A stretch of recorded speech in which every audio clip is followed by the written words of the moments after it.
All right, we're back with some Not Actually Heroes, the Forgotten. I am Dr. Diz underscore DM, and these are the people over here. Sorry, on this side. We'll jump right into it, I guess. Last time, the party finally went to the Jubeck Marsh. They encountered some Murloc creatures, little amphibious-looking humanoid figures, and fought them, killed most of them. One of them was trying to communicate with the party, and with some use of some interesting skills, the party was able to communicate back with it, and I think the message got across. We'll find out later. I'm sure nothing bad can come from this. Then the party traveled back to Flint, and on the way, the most important thing is Keltesh found something very exciting. So if you missed that, please go check it out on YouTube. It's Nerdicopia_network on YouTube. So, all right. So if there's no questions, we'll jump right back into it. You guys are in Flint, kind of walking down the main street. You've dropped off your horses and buggy at the stable master, and you're on your way back towards the keep, if I remember correctly. All right. Pretty sure. All right. So you guys make it to the keep. A little bit slower because one of your party members is a little more tired than the rest of you. So, but you guys make it there. Were all of you going to the keep? I think I was going to the blacksmith. You're going to the blacksmith? Okay. I thought that we had talked Keltesh into waiting until after we got through the keep. Yeah. Because of money. Yeah, you'll get more money. More money. All right. So you guys Thank you, Doubleback. You guys make it back to the keep, and of course you're met at the front gate by the guards. One of which you notice is kind of keeping to the back, well away from you guys, as they're like, "You guys again. You know the drill. Let's have the weapons." Then they look over at Meridius and they're like, You can bring yours right over here yourself and put it in." You don't want to touch it? I mean, that's an odd question, but no, I do not really want to touch it. I told you not last time not to, and you decided to do it anyways. That was not me. That was the guy over there. I'm eyeballing the guy in the back. He points at him. He kind of just slips back behind the side of the shed where they store the weapons, and they walk you over there and open it up. Kai hands him his darts one at a time. Like the second minute in, she's like, "God, can we hurry up? I'm about to fall over." Well, How many of these? Them, so it's gonna take me a minute. How do you hand in the magic? And then after that, as he's standing there with a whole handful of darts, I just lay my quarterstaff right in the middle of both of his hands and just smile and walk away. I'm gonna walk up right behind Kai with my bolt quiver and be like, "So you want them individually?" No, it's not necessary. Oh, okay. And then having mine back, I'd like to fumble some of darts and just make a general mess of it. Well, while they're got the guards distracted with that, Meridius is going to look at Mordecai and go, "Don't bring that up." Picking up the bolt. But it is weapon, right? No, it's a part of you. After Okay. he drops them, Yeah. Kai I'm sorry, and then I will pick all 19 of them back up, and then I will start handing them back to him again. Oh. one at a time. This guy's gonna quit. I love it. Magic of counting. That's his magic. Here is a rusty dagger. Be careful with that. It's very powerful. I It turn is like, really- wait, I lost count. And then I would take it back away. Ah, Start again. son of a. And then from the back, It's very Keltach- important that I get all 19 of those back. I made them myself. I've only thrown 2, and I had to pluck one out of somebody's eye socket when I got it back, and then I had to wipe it off. They're family heirloom. Well, I don't really have a family. They're heirlooms because I made them, So I need to be sure I get mine back, not somebody else's random darts that they make. We don't even have darts here. Just yours, okay? It's fine. It'll be fine. From the back, Keltash, make sure you get a receipt. That's a good point. Could you sign something for me? I'll just, Sure. like, hold He out- walks over. He picks up a just piece hold of out my paper hands. Yeah. and he puts a big X on a piece of paper and walks over and hands it to you. There. Could I make a roll to see if I'm still awake at this point? A roll Constitution saving throw. Let me roll my die. Kai just walks away mumbling. This doesn't look like an official form. We do things much better than this at the monastery. Okay. How does the chest look that they're putting all their weapons in? So it's just like a shed, and there's a couple chests in it, and there's some racks on the wall and stuff like that. And it's like a stone little building, but it's really small, and it just has a wooden door on it. So I'll turn and look at Kai and be like, I'll ensure that your darts are undisturbed, and I'll place my weapon on top of the chest latch, like propped up against it. okay. Well, that's gonna be effective. So Kai looks up from the paper. Well, that's much better than this. And I turn the paper around. This doesn't say anything. I read all the time. This isn't. But I continue to fold it up and put it in my pocket just because I don't want to be rude about it. But I'll turn back around and look at them and go, remember my warning from last time? Don't touch my weapon.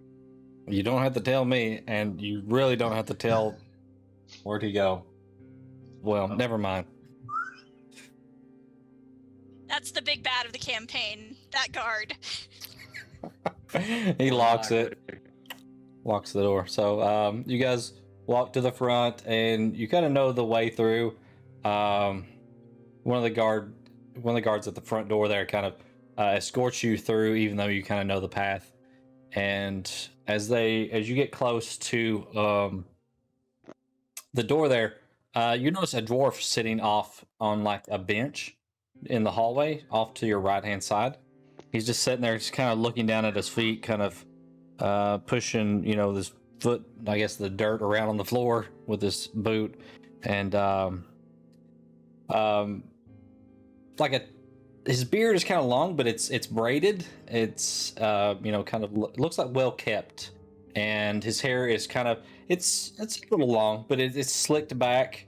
It's darker color beard and hair, and bushy eyebrows. Just kind of plain clothes, nothing too extravagant. And he's just kind of sitting there, just kind of not even paying attention to you guys. The guard walks up to the door and knocks on the door, and says through the door that the adventuring party that you sent to the marshes has returned. Send them in. He opens the door, and here. As you walk in, you see Colonel Calder sitting behind his desk. He's just kind of looking through some papers. Wearing same type of outfit that he was wearing before, just kind of a white button-up shirt. His jacket still hanging over on the coat rack in the corner. He stops and looks up, puts the papers down, stands and says, well, I hope you guys have good news for me, because good news has been in short supply as of late. Come on in, close the door.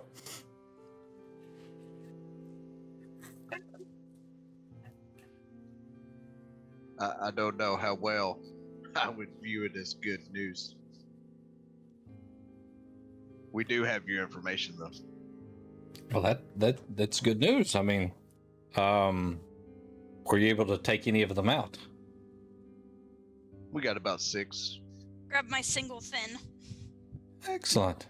I'm pretty sure that El Real has the other 5 in his bag. He was the one cutting them off. Oh, yeah, Ariel's like, yep, got them right here. As he pulls them out. Do believe those were. This is just the DM talking. Those were 50 apiece. each, Yep. right? Yep. Okay. So 50 times 6. Excellent. And I don't see a body with you, but you might have left it outside. We didn't bring back a body. The reason being is because what you're up against. Had we taken a body from the battlefield, they'd be at your doors next to get it back. There's that many of them, huh? There's a whole race that has been removed from their home and has taken up residence near Marsh. It is true. I spoke to them, and so did Keltash. You speak their language. Well, it's more that I can understand their language. I can't talk it, and Keltash can hear in his head and can talk to them using his head. See, he's doing it right now. It's interesting. I know the magic sword can do unusual things, but so you can understand it but can't speak it. To be fair, I am really new to the magic, so maybe Oh. later I can speak it too. I don't know. That would make sense. 'Cause he kind of edges in closer to you guys. Just kind of getting up close, getting inside people's personal spaces. I think at this point, did you see my con check? I did not know. Are you Yeah. fading? Oh no, I think I'm gone.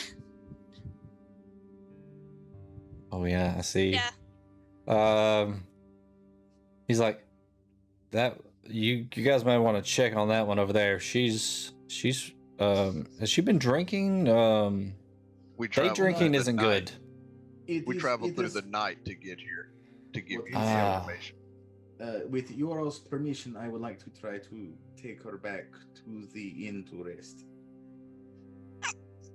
Do you Very know the well. way?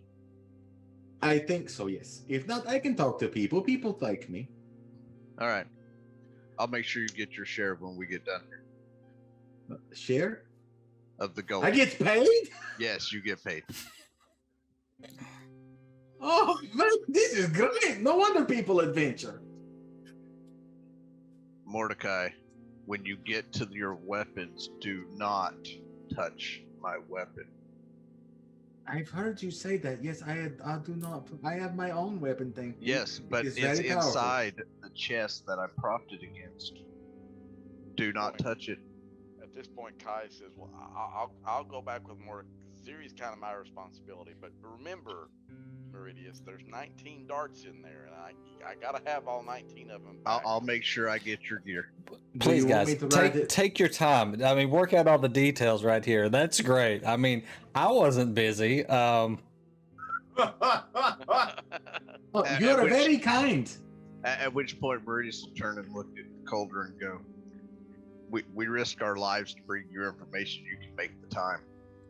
Or just pay us and get rid of us? We haven't given him the information, Keltish, that he's looking for. Come on, let us get Ziri out of here and they can grab the weapons or whatever.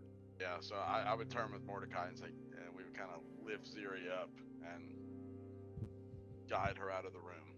She is heavy for a bird. Actually, I'm very light. I thought they were hollow bones. Hollow bones. He's very weak. Yeah. I love it. Love it. Kai's not strong, so so we might be struggling with this. I don't know. I think she's Okay. something like 94 pounds. So Kai can carry that, so yeah, so we get you out of the room then. Who did we just lose? Riken. Riken, yeah. He sent a message a while ago saying Kitty is having trouble sleeping. oh, gotcha. Benadryl. I didn't say that. Sorry. only illegal on airplanes. All right, so Mordecai and Kai tote Ziri out of the room.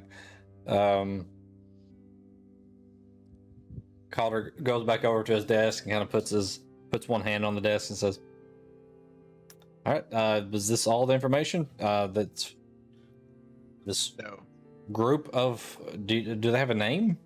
they're Murlocs. Murlocs, and he's writing this down as he goes. All right, and you said they were displaced. Where did they come from? From what we've been able to find out from the means of people talking with them, that they were uprooted by a stronger aquatic race south of here. Diz, can I roll for it? It's the something marsh. Yeah, you can roll an intelligence check. Thanks. In all honesty, Meridius wasn't going to give him full information, but Keltesh could do it. 9. What'd you roll? A 9. A 9. That means Double I'm right. nines. You remember? Let me find him. If I get it totally wrong, that would be very in character. So let's do Yeah. this. I don't have my map pulled up anyway. So hang on just one second. Maps. There we go.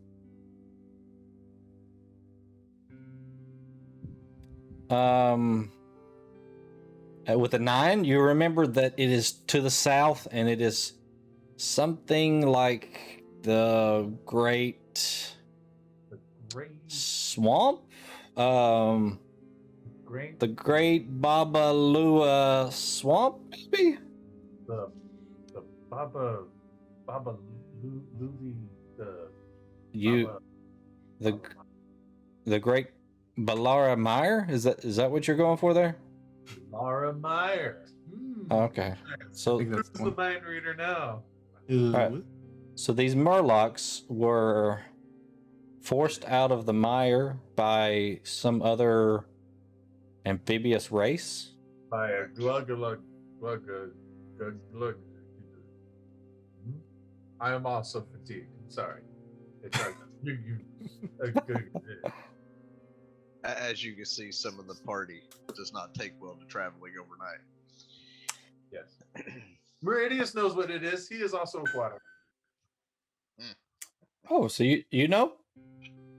Didn't he walk away? No, he said Meridius. I'm still Oh, saying. sorry. Yep. We'll put it this way. The Murlocs refuse to leave where they are now until either the race that uprooted them is removed or eradicated. They have given warning that their territory now resides solely in the marsh, and that anybody stepping foot into the marsh is invading their territory, and they will attack. Well, this is not good news. How many of them were there? Did you get a count? From what we were, the person or the Murloc that talked to the one that left and to Keltesh here mentally, they are in the hundreds. Hundreds of thousands? They have a leader. The one we talked to was not the leader, but they have a leader, and to get to the leader, you will either have to fight them all or figure out a way to parlay to get him to come out far enough that he feels comfortable to have a talk. You will not make it to the center of their village without a fight. Interesting. So you don't think they can be reasoned with? I think that we could potentially reason with them, but it will take some doing. The more soldiers they see, the the more aggressive they'll become. But they know you guys now. Oh, so one survivor does. Oh, Yes. so you killed... Yeah, you did kill some of them because you have their fins. We killed their entire scouting party, save one. But you feel that that one that got away went away with a positive look on you guys. The point that he was trying to make the entire fight while he was talking to the other one was that he wanted us to flee because he didn't want more needless bloodshed, and that his fellow Murlocs were going to fight and kill no matter what, because that's what they were ordered to do, to defend their home. Interesting. He was mildly helpful in that regard, and I suspect he may have been passive or weak in the fortitude, like this. Oh. I mean, You think the one wielded was a weapon, and he drew it, but more as a self-defense mechanism than an aggressive stance to fight. That particular one was a wuss. Well, the only option I can see is sending back someone that they are familiar with to maybe parlay with them. Keltash is nope. No, that finger stinks from touching the Murloc in the face. Nope. You got great pleasure out of stabbing him in the head multiple times with your finger. So satisfying.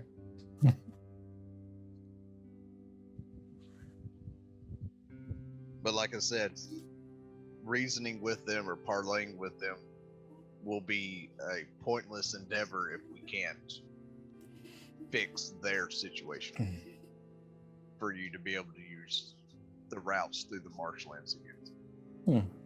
Well, fixing their situation presents a bigger problem. I'm already lacking in troops as it is, as of today. So I can't really spare that many men to take on an unknown amphibious enemy in a mire that we barely even know about, to the south. Maybe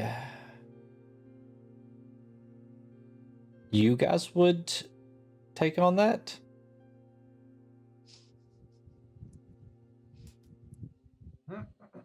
Well, that is a discussion for everyone involved in the party and the guild itself. Yes, but part of that discussion is knowing how much.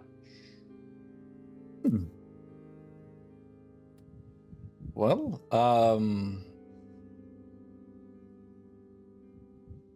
how much would you need? 10,000 gold. 10,000. He walks around his desk and sits down. Hell leans back. Our party to make the trek. Now, individual payments will have to be more of a result based, just because you want the results that you want. So maybe we bring back fins or souvenirs or contracts. Maybe we could even do trade contracts, and you could pay us a bounty on the contracts. But definitely, we can't even think about this without a $20,000 gold outfitting fee. For sure, can't do it. 20,000 outfitting fee. He looks over at Meridian and says, "The price keeps going up." So, What? Well, Did I not say 20? Cal Tash, you said Through 10 10 first. 10,000 to start with. Oh, 10. I'm so fatigued. So fatigued. I think the Murloc sales touched your mind a little too much. Now, he does bring up a point, though. Because if we're heading to a mire, if everybody agrees and we head to the mire, we're going up against an unknown number of assailants. Of course. And I wouldn't send you to your deaths. I mean, if there's enough of these creatures to run out an entire race, how am I to expect 8 individuals to take on that number? But what would be helpful is if I had solid numbers on actual, like, how many of these Murlocs are in the marsh, how many of these other creatures are in the mire, you know, and things like that would help out quite a bit in planning our next move. So right now, the only option I can see is that I take what men I have and try to eliminate the Murlocs in the marsh. I would not recommend it. You said yourself that you don't have that many men as of today. I know, but if I wait, then all I can expect is them to pull more men from me. And then all I have to do is wait for the Murlocs, was it? To storm Flint, and that'll be it.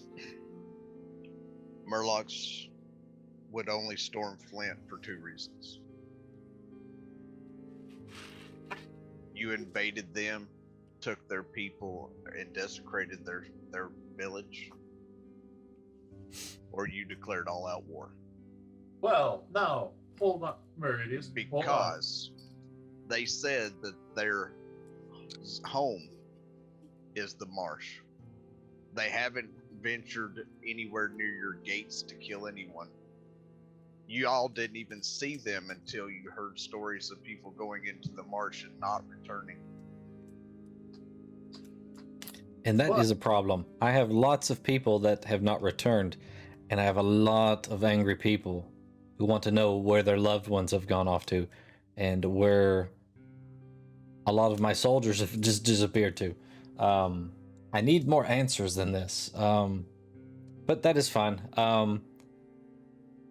You guys can take a little while to think about it, and I will contact the guild as well to see, you know, maybe there's, you know, another group that can, you know, take on these different tasks or something like that. You know, how much money it would actually take. Because money, I don't think, is the problem here. It is manpower for me. So, but this is good enough. I mean, the information you've provided, and you were able to take out some of them. At least we know that these creatures are easily killed, you know, as long as you go in the right company. And you've provided me at least with where they came from. So I think we could do 750 gold pieces for the information.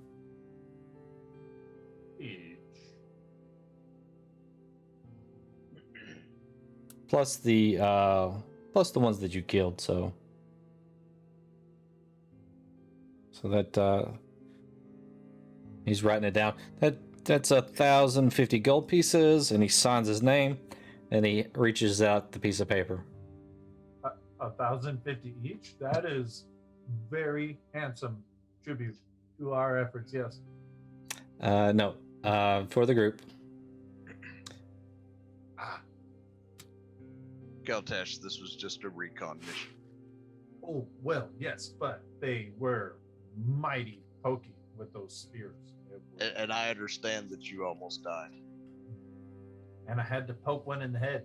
It's gross. Finger still smells. And I kind of put it towards his face like, yeah, nasty stuff there. Nasty stuff. So, what are you wanting? If we decide to accept your offer and the guild okays our contract, What are you wanting?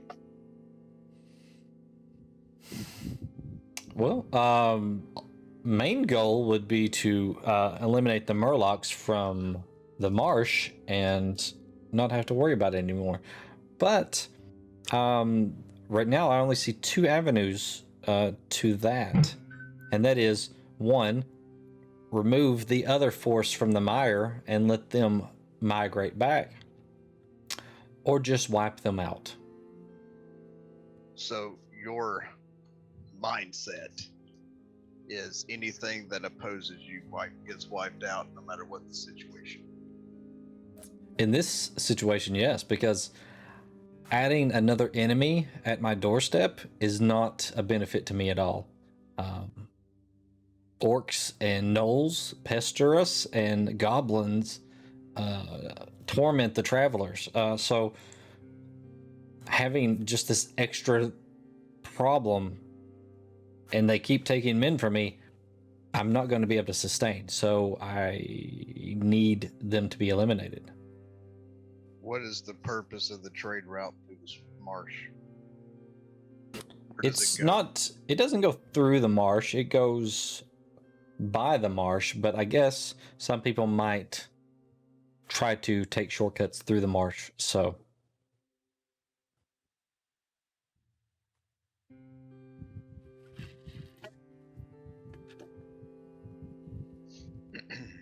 Well, like I said, I'll have to talk to the rest of the team before we can give you a yes or no.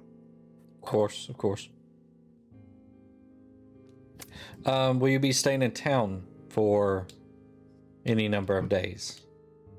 We'll be staying in town until we hear back from the guild. Okay.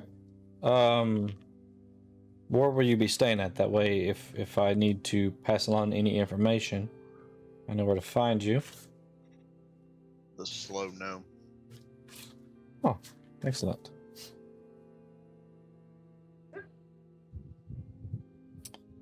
Was there anything else? There is, but it's a conversation for me and you alone. Oh, yes. He kind of moves some papers aside, and he picks up a book and sets it down. That's why I had this pulled. So, and the rest of you, did you have anything? Or if not... I look at the book. You want to try to decipher what it is, kind of? Okay, just roll an investigation. Yeah. Or perception, rather. Perception. Okay. Because you're not touching it or anything, so... What? What? How can this be? You're too tired. Too tired. That blows. I gave up while I was ahead. I need to sleep literally 12 hours in a row? Yeah. Do I fall on his desk? You kind of lean over and you knock over like a cup of pins and just... Sorry. As he's picking them up and putting them back in the cup. If you don't mind, please show yourself out. Birdius will turn and look at the others still in the room. I'll be with you shortly. Yes. Rhaenyra would say something like, "Don't keep us waiting too long." That's very accurate. That was good. And then they would all funnel out, I guess, right? Unless anybody opposes. Okay. They all leave, and Meridius, you close the door behind them.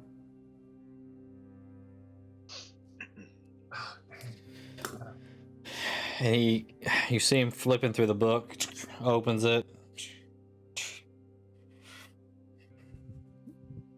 Let me just find it here.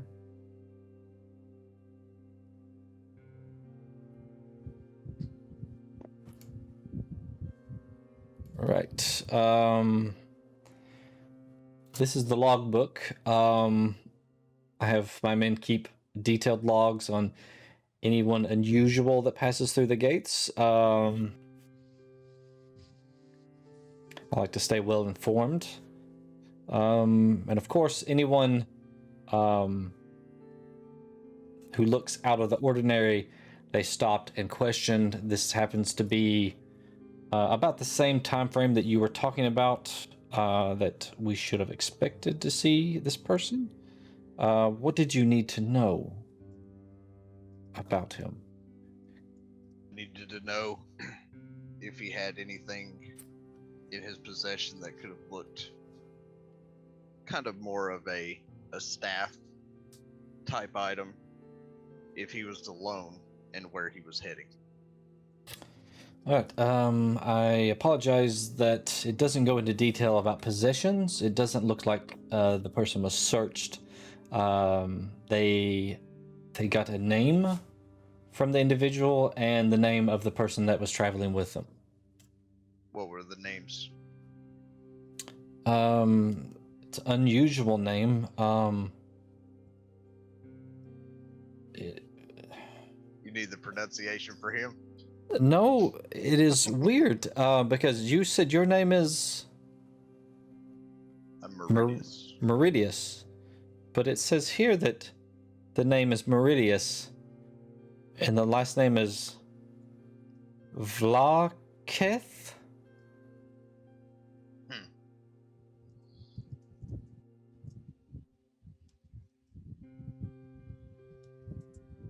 I don't know if that, or is Meridius a common name? No. Huh, very It's odd a then. family name. I take it you're not related to this individual. Not by blood. Interesting. Yeah, like I said, all it says is that it was about 2 months ago. The individual came through town. It was questioned. It kind of, from the description, it's very similar to your build. His hair was, I guess, a little differently. It just had a little up on top that was white. And it was traveling with a human companion. Do you have the companion's name? Oh, yes. His name was given as Aiden Brooks. Average height, very thin, dark hair, brown eyes. It did have something unusual. 2 purple, lines that ran down the left side of his face over his left eye. Maybe some type of birthmark or something.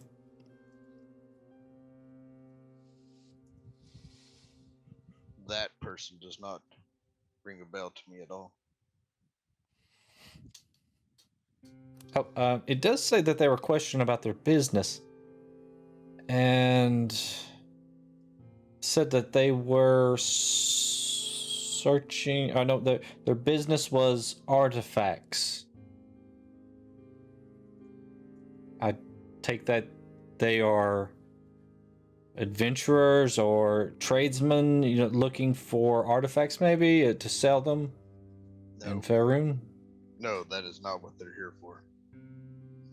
From what you're telling me, though, I have to find him fast. So it says the only other thing here is that they left the city, traveling to the north and the east, which would put them probably heading towards Mondovas.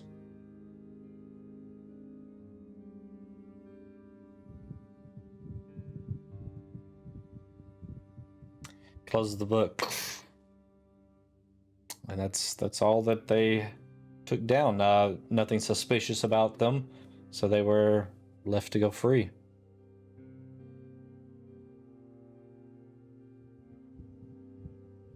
All right. This is not good.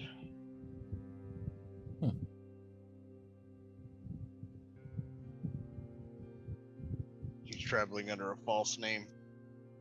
In fact, he's using my first name and the last name of somebody else that we both know. Interesting. Never heard of either of those names, so I'll have to take your word for it.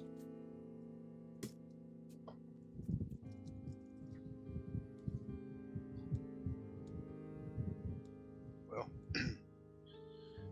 I guess we will see you in a few days after we figure out what we're doing, whether we will take on this or not.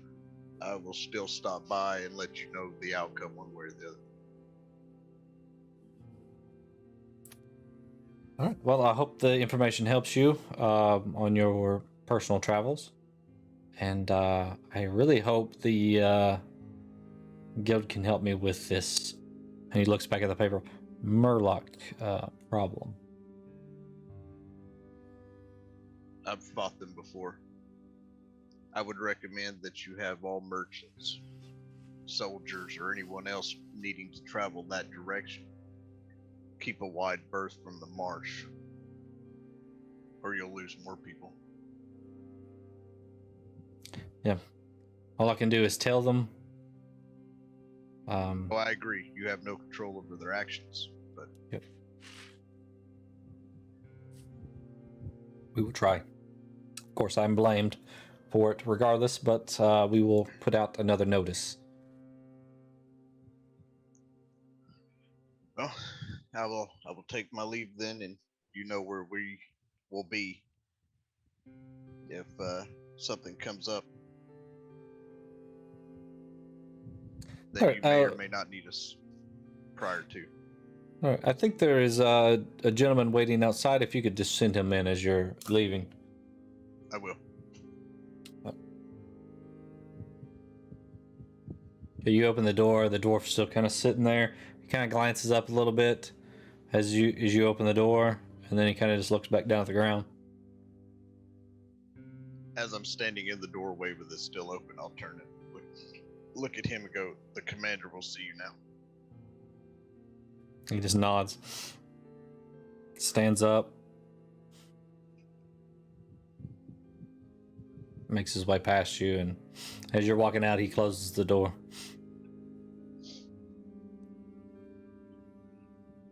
All right, so you guys make your way back outside. So the other people, did you stop to get your weapons?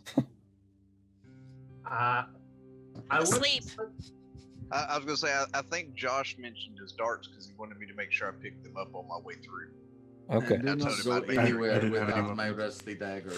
I have fretted to Mordecai all the way back to the end about my darts. So I'm so happy I'm asleep. I would have liked to at least tried to listen in on that. Are you doing like the bird sleep where you just, snort and hoot as you... That would freak Mordecai out. I've never thought about Ziri's sleep habits, so I would like to think that Ziri snores like a drunken sailor. Maybe. Hey, I resemble that remark. Thank you. how does snoring work? Because I know it gets worse when you're older.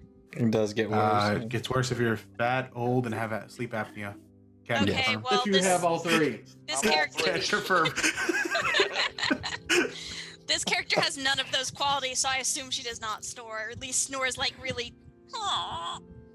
I don't see when Problem. I snore. I don't bother the people in the room. I bother the people in the next house. Hey, So, to be fair, the princess in Spaceballs didn't look like she was a base, but she was a base. So if Keltash wanted to try to hear that conversation, does that mean that I hit him in the nose when I opened the door? I don't know. Did you try to hear it? I didn't see anything. I would have liked to have tried. Okay, but- well then we can retroactively. Well, So I didn't want to interrupt all that. That's fine. When you guys walked out, were you trying to? Did you just stay behind, or did you try to stealthily stay behind? No, I envisioned it that I would have held the door open as everybody filed out, and then Yep. walking out, I just kind of like Okay, well, roll a perception check. make a little click, but just hold my ear next to it. Make a perception check, but of course you have a level of exhaustion, right? Oh. So you have disadvantage. Oh, buddy. Well, Is it a 1? when I don't know, it's a 7. When I Okay. don't hear anything, I'll wink at the dwarf and go get my weapons. Okay.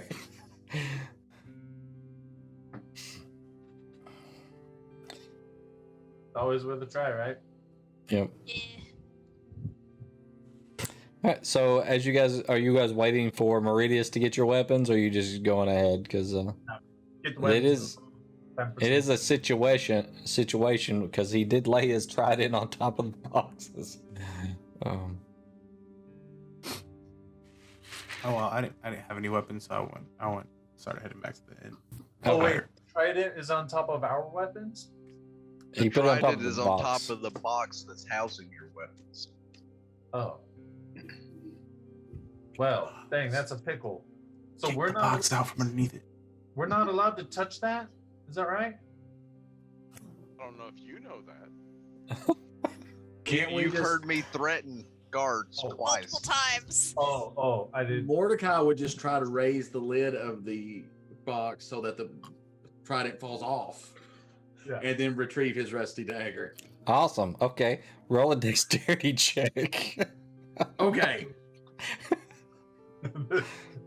No, better. Roll a sleight of hand check. This is what this is. Yes. Okay. And to be fair, Kai would have told him that that's a bad idea. You shouldn't. That thing's. And Mordecai went, but I'm not going to touch it. I'm just going to lift the lid, and it is on top of it. And all this time, Ziri is laying on the floor because we've stopped taking care of her. All right. So what is it? A sleight of hand check? On the ground. It's on the ground. Sleight of hand. All right. That would be a 16. 16. Okay. Yep. 16 You sleight of hand. you pick it up and it rolls towards you, and you kind of just tilt it, and it rolls back the other way and falls kind of behind the chest where the wall is. So it kind of falls back there, where it's kind of wedged between the wall and the chest. When it does that, Kai audibly gasps. Mordecai looks, goes, I think it's okay. Well played, sir. Good enough. I did not touch it. And then I would get my rusty dagger out, put it on, and I'm like, do you want your darts? Yes, I want. Can I touch your darts? Yes, there's 19. Be sure you get them all and a quarter staff. 19. Okay.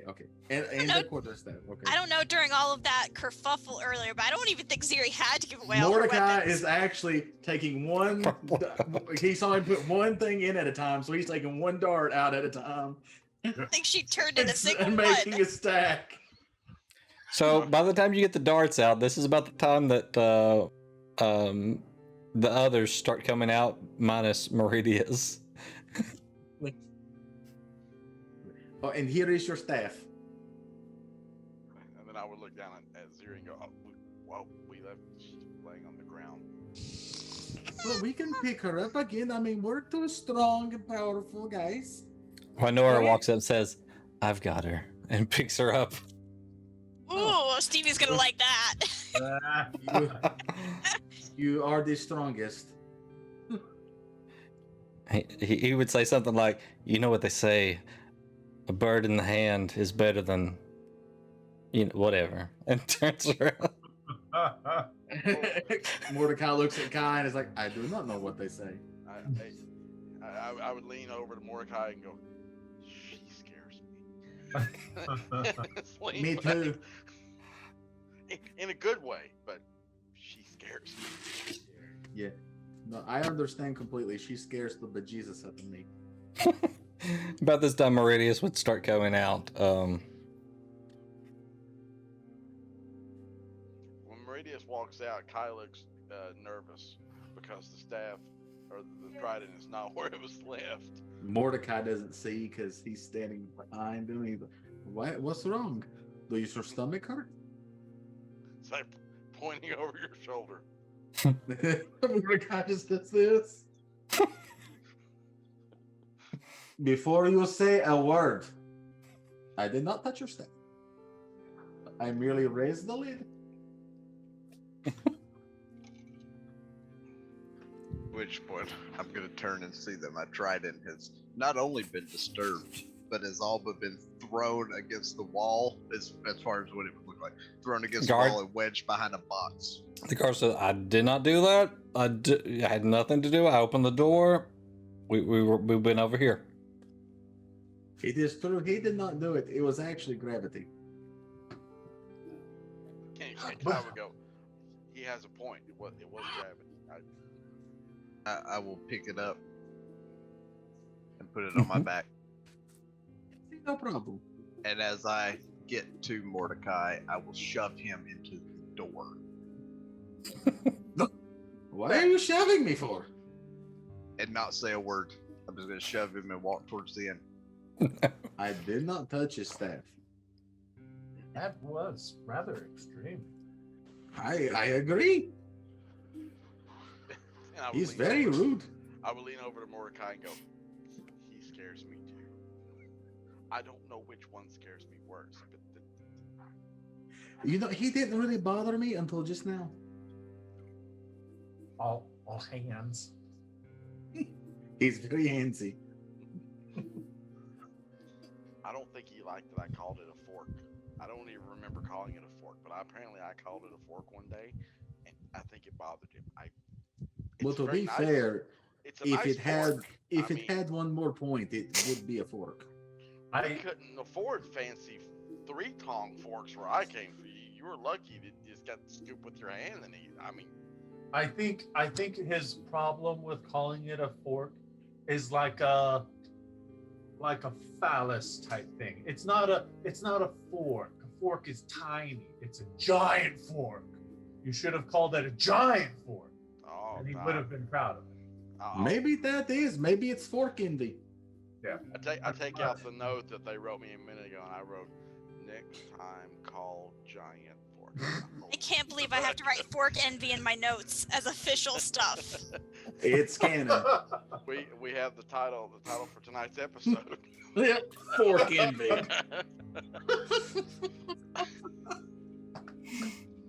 You're welcome, viewers. Keltash is going for it now. All right, you guys get your weapons, and you want to do anything else before you leave the keep here? No, I think we've done enough. Wasted enough time. Where was I supposed to take that paper to receive the gold? That is an excellent question. Nobody asked that. To be fair, Well, there's Mordecai and I didn't know about it, so Correct. It's not common knowledge to take it to the bursar's office. I mean, you could. You could present it to the guards. Whatever you want to try to do. On my way towards the end, I'll find a guard. Okay. Because I've done left the group. So you find a guard, and they're like, you need to turn that into the guards back at the keep to get your money. They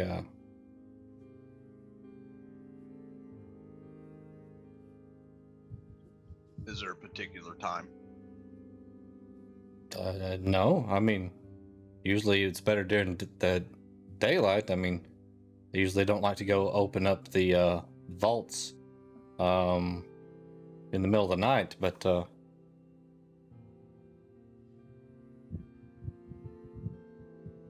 Well, maybe they'll make an exception. maybe. I mean, it's still daylight at the moment. So, And if you excuse me, I was eating here as the guard continues to eat. my apologies. And I'll turn around and head back towards them, but not say a word when I reach them. Okay. You guys see Meridius going back the other way. You guys are going to the inn. I wonder where he is going.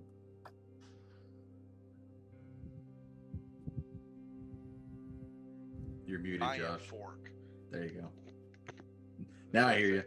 There we go. That giant fork must be heavy. Ethan, maybe he's looking for something to haul it in. You know what? He needs a bag of holding. Ah. I have one of those. Shh, don't tell me. See, he should have just asked you then. I don't know what is up with this guy.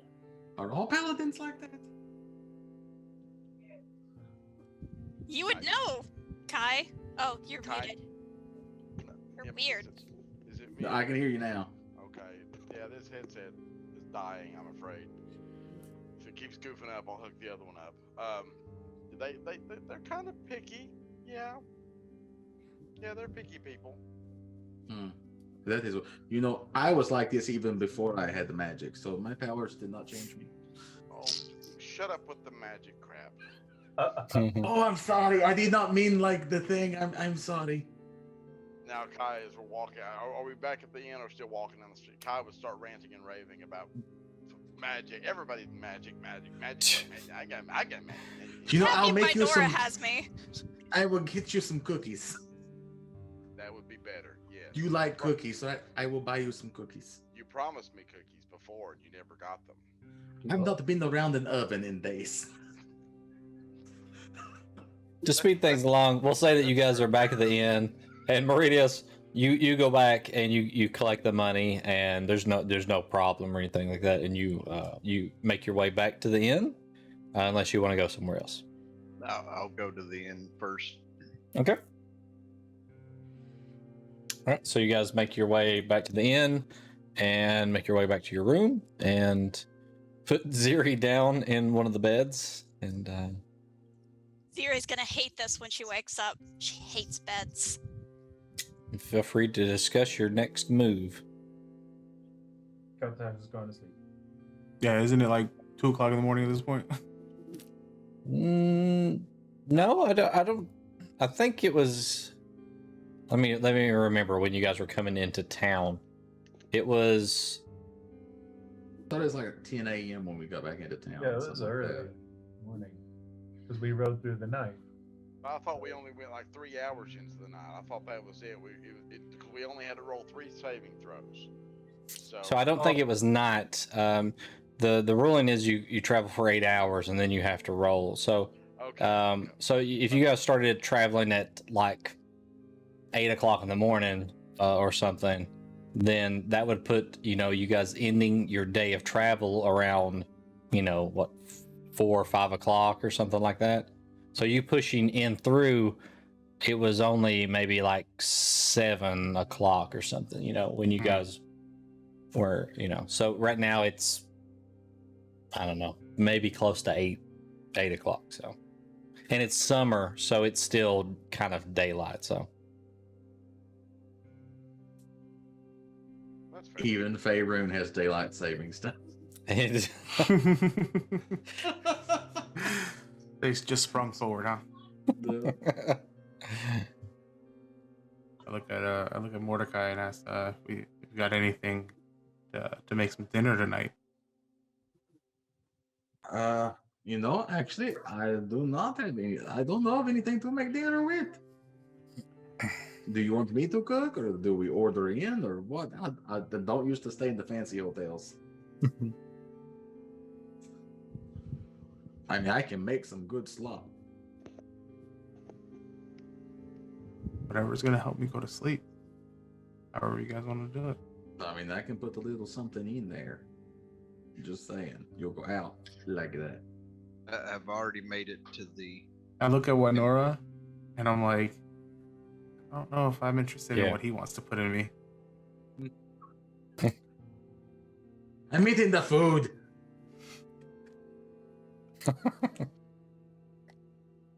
I used to have to do it for my father. He would not sleep very good, so I had to put stuff in his food to make him go to sleep. I'm gonna sit down at the table and open up the bag of money. There's a bag of money? And separate out 131 gold into 8 individual piles. Tell you what, I will go out and get groceries. That's more gold than Kai has ever seen in his entire life. So Me too. Kai is convinced at this point that we are stinking rich. Just loaded with money. Kai is going to the temple and going to make it rain. So since Ziri is asleep, I'll call everybody else over and hand each one of them their stack. I would tell him you can give me Ziri. I keep Ziri stuff in the bag. Someone's gonna need to handle Keltash's too. Oh, did you fall asleep? Yep. I'll hang on to his until he wakes up. We could just stack it all around him while he was asleep. Ooh, that would be good. So just put a coin side by side on his bottom. It's all over him. I'll give Kai Ziri's, and then I'll put Keltash's in the bag that all the money was in, and tie it to my waist separately from mine. How much was it? 131 apiece.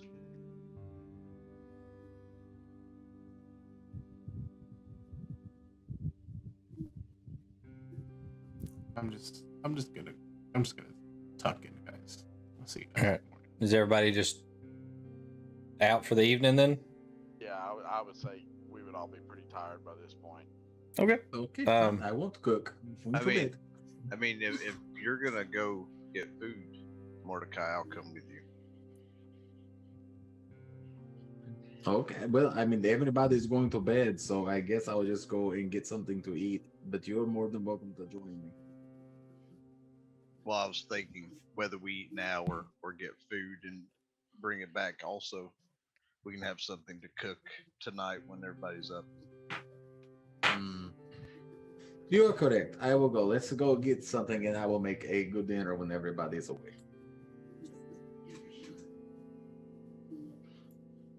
And then they go shopping. Shopping episode.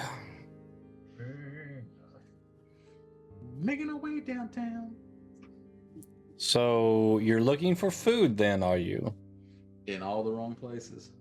So there is the long brothel that you frequented before that serves food. I don't think that's where we need to go. Okay. Then, if that doesn't suit your fancy, then you are looking at the next place, which is called the Blonde Tree. That sounds safe. Yes, let's go there. So is this like a market or is this like a restaurante? This is like a restaurant. Yes. This would be where Meridius found the guard and was talking to him earlier. So they have some outside seating. There's some torches lit. There's also tables inside. There is a small bar. Think Cheddar's, but Nice. more medieval. Only the fanciest of places for Mordecai. I like Cheddar's. Me too. Do they come to the table wearing flair? Yes, at least 13 pieces. I was gonna say at least 13 pieces of flair. Yeah. So you do you want to play this out, or you just want to get some food, or? Meridius is going to address Mordecai with something while we're eating. Okay. So you're seated at a table. Do you prefer inside or outside? Somewhere where there's not as many people around us. Oh, I understand. Right over here, and they take you to one of the corner booths. It says, But this not near has, the restroom. Oh, okay. So over here then, sir. This is a little more secluded. Sits it down and lights a candle on it. Please have a seat. Your server will be with you shortly.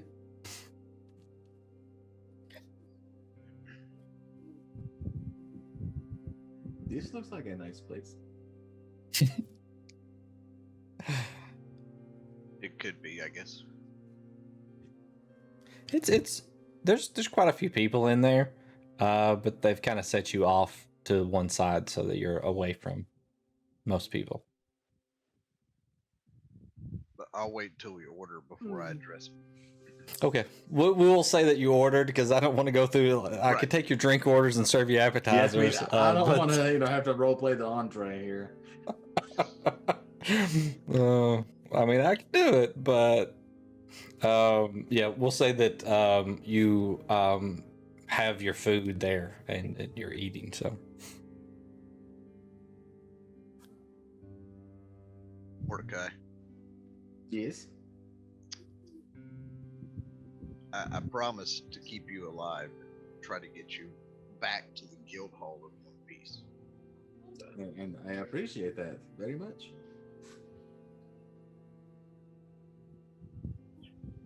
The reason I walked away from you after what you did to my weapon is because you don't know what I have in my possession. Telling you not to touch it was for your own good. Doing what you did with it, though, was very disrespectful to my family.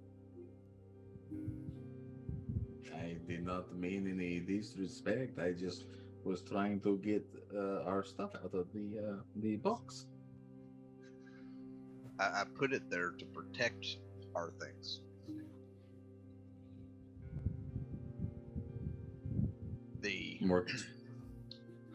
The weapon itself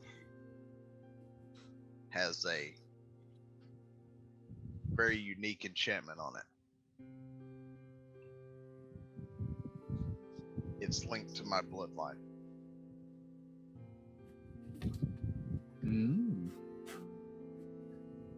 The reason that y'all are making the joke about why it's so hard to set it down is I have 5 family members' souls trapped inside this weapon.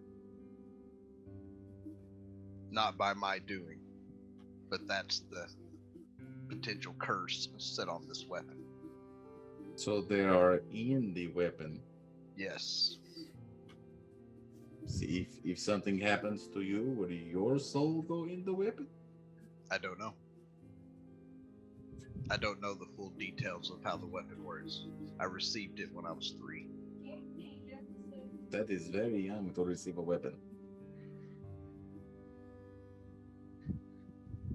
But when I have to part with this weapon, I'm essentially leaving my entire family bloodline in one place. And they talk to me through this weapon.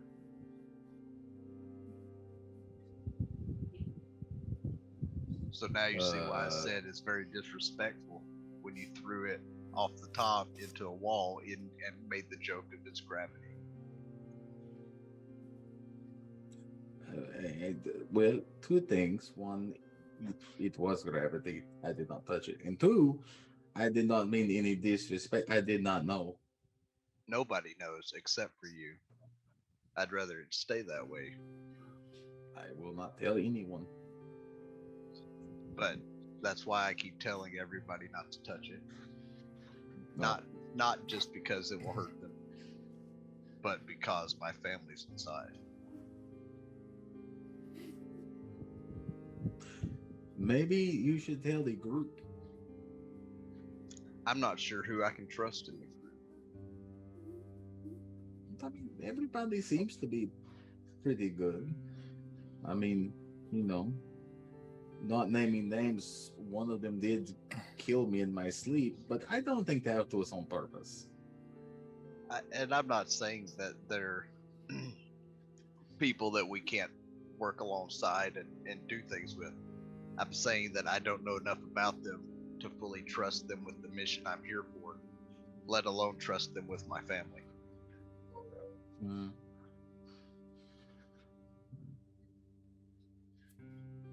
I can see that, but I at least think maybe you should tell them for safety reasons that, if they touch this, then you could die or something like that, just so everybody knows. Well, I mean, Because just saying "don't touch my stuff," it kind of comes off as being a dick. I mean, and you're not a dick. You're a very nice person. you did see though when I warned the guard the first trip not to touch my weapon, what happened to him. I did see that. Yes. I mean, I'm not saying that you're lying. I'm just saying, for general group safety reasons, you know, you don't have to tell them, "Oh, grandmama is in this stick," but you could say, "Hey, if you touch it, lightning bolts could shoot out your ass." Well, if I told them that, then Keltesh would do it just for an experimental. I mean, maybe, but he would learn. I'm not too sure Kai wouldn't try to at least touch a finger to it to see what would happen because he's so curious. That Kai may touch it to try to get magic. I mean, it is truthful. Yes. But at least that you warned them. So, but yeah, I understand. I will not bother your trident again, unless instructed to do so. I'm just trying to look out for everybody the best I can in this world that I'm new to. I know, and that is nice. And like I said, I appreciate you trying to keep me alive. I understand that is difficult at times. Well, I mean, I was unaware that I was going to have to keep you alive from our own teammates while making camp. Well, like I said, I don't think that was on purpose. And it's like me. I have these powers now, and I'm learning how to use them. I mean, I don't know. Maybe I will do the same thing one night while I'm asleep. I don't know. Oh, I agree. It wasn't on purpose. When me and Elril chased her down, she elaborated on some of the things, but it's the fact of now we have unseen danger inside the party, especially with you and her not knowing how to fully utilize your own powers. Yes. I mean, I understand that. Like I said, we are trying to get a handle on it. Well, that's why Elril keeps making sure when you do things that me and him both are standing there. Yes. Especially when you use Fireball, because I can use water. But so far, I have done Firebolt. If I do Fireball, I may burn down a town. I mean, you may set yourself on fire for all we know. Actually, you're quite right now that you say that. Yes. As you start thinking about that, your hands start to get warm. Not now. I need to think of things that'll make me cold. Ice, hockey, Margaret Thatcher naked on a cold day. Regan's face.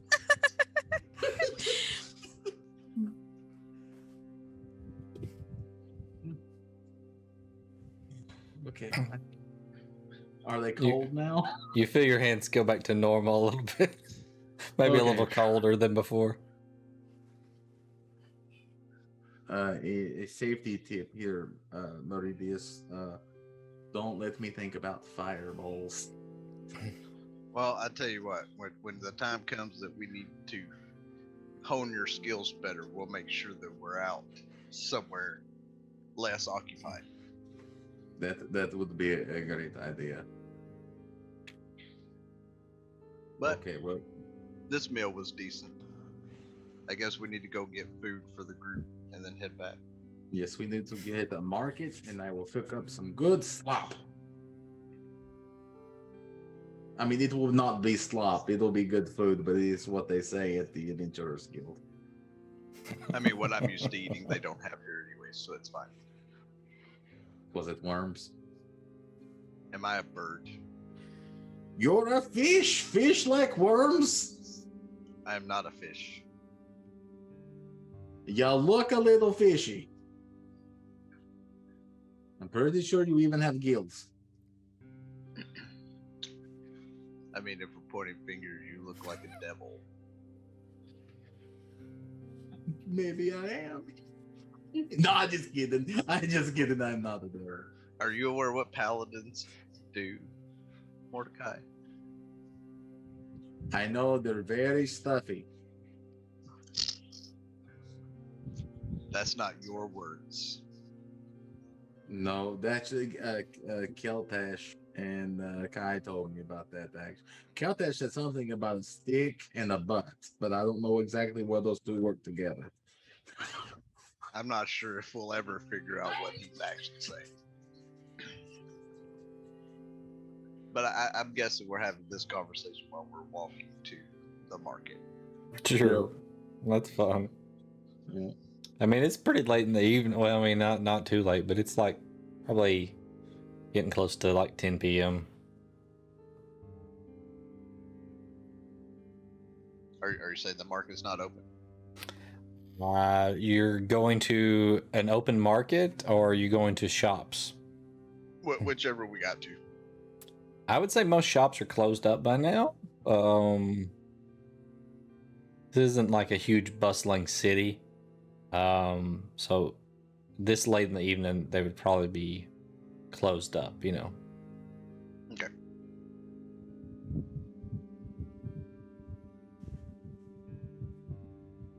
So you guys going back to the room? Yeah, I guess. Okay. All right, so as you guys are heading back to the room, you see that dwarf who was talking to the commander earlier. He's just kind of looking down, and he looks up and sees you guys, and he passes you and kind of just continues to look at you as he goes by and says, "You too."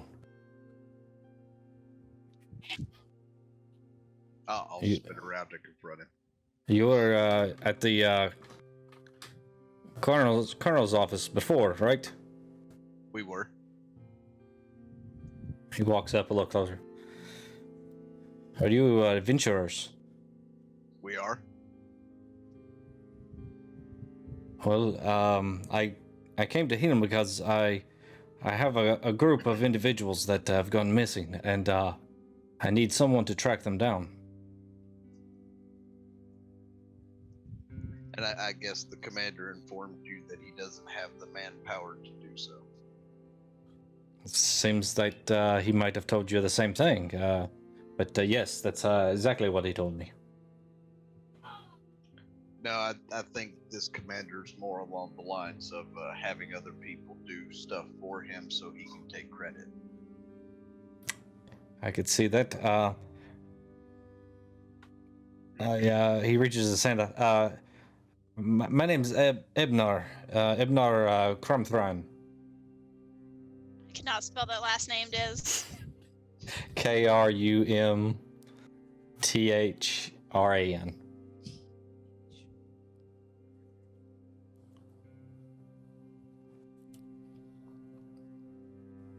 I was gonna say, hang on a second, I'm still trying to write that. What a name. Yeah, what's the first name? I forgot it since I was trying to spell the last name. It's Ebnar, Ebnar. Oh, I did spell that one right. All right. Yeah. I'll hold my hand out and shake his and tell him I'm Meridius. He reaches over to Mordecai. I was gonna say, I point at him and go, "This is Mordecai," as he goes to shake his hand.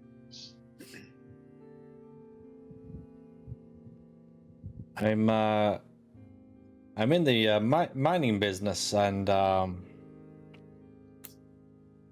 have a crew that should have been back with a load of iron and silver, but they're at least a day late. And concerned because I know there's dangers out there, and as you can see, I'm no warrior, so I handle the business side of it for them.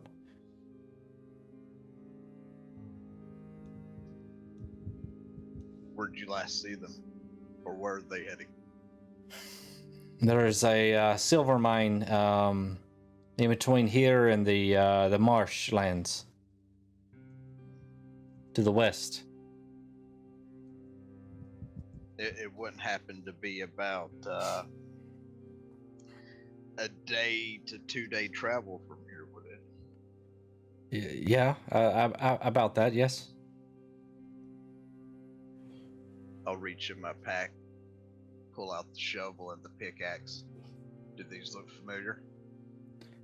I mean, those are shovels and pickaxes. Are you saying you found these?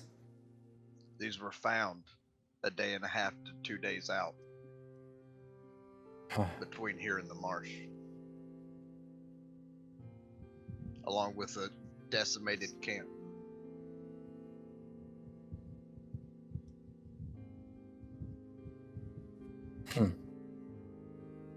No bodies though. Not that I'm aware of. There was blood, no tracks everywhere, from what one of my companions informed me.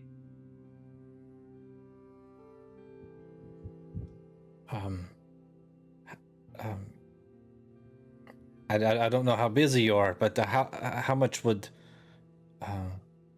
it take for your group to maybe go confirm the status of the mine?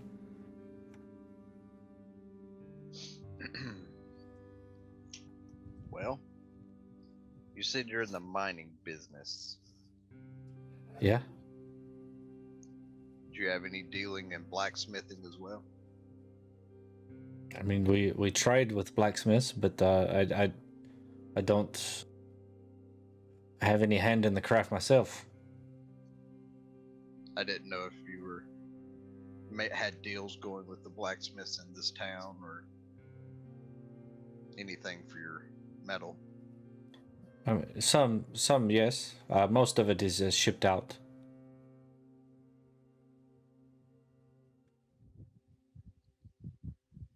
Well, what's it valued to you for the condition of the mine's information? I mean, I would pay probably 1,000 gold to make sure the mine is in good condition and safe. If there's any possible way that the individuals that were there are still alive, I would pay more for their safety. How about we do 1,200 for the information? Whatever we take out, we take out. If we find your people, we'll negotiate a price after that. There's 8 of us.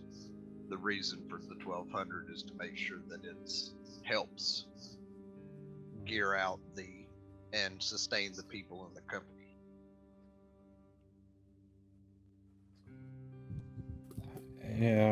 Roll a persuasion check.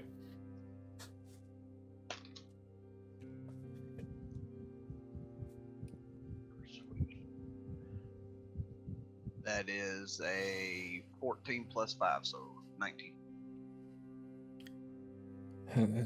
I think that's a fair price. Yes. All right. When do you need the information? As soon as I can get it. I mean, they're already a day late. If it's not as you described, and they are just, abandoning their duties, then I have people that have business deals that I've worked out, and people will be angry. I understand. Is there a person in charge of the group, name-wise? Any identifying markings or anything to let us know what group is yours? Yes, it's four dwarfs, one female dwarf in the lot. Regnam is he's the leader of the group. I guess you would say the foreman for that mine. Then there's Hernus, which was his number 2, and Hardek. He's just one of the miners, and of course the female is Brillaris, and she's actually Regnum's wife, I do believe.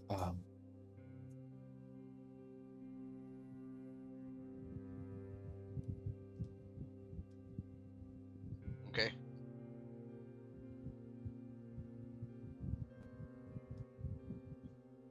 Well, some of my companions are somewhat fatigued after our battle in the marsh on the last informational fact-finding mission, I guess is the best way to look at it, that the commanders sent us on. But when they get up in the morning, I will address this with them and see what they feel on wanting to complete this or not. Where can I find you? I'm staying. Hang on one second.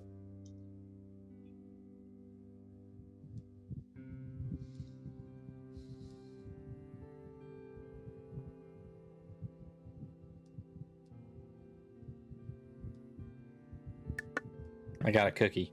So. That was a cute moment. I'm staying at one of the taverns in the town. I think it's called the Long Brothel.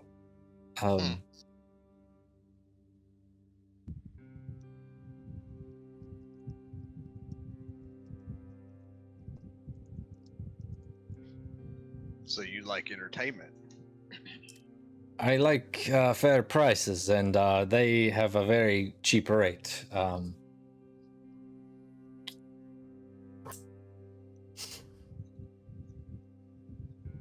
Well, I will address this with my companions, and we will see what we can do. If they somehow feel that they don't want to, or we don't have time, or whatever, I will find you and let you know. That way you're not hoping that we'll do it and then we just leave you hanging. Fair enough. I will bother you no more this evening.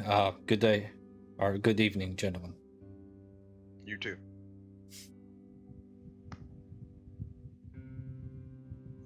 All right, you guys make your way back to the inn, and if there's nothing else, then we will fast forward to the next morning.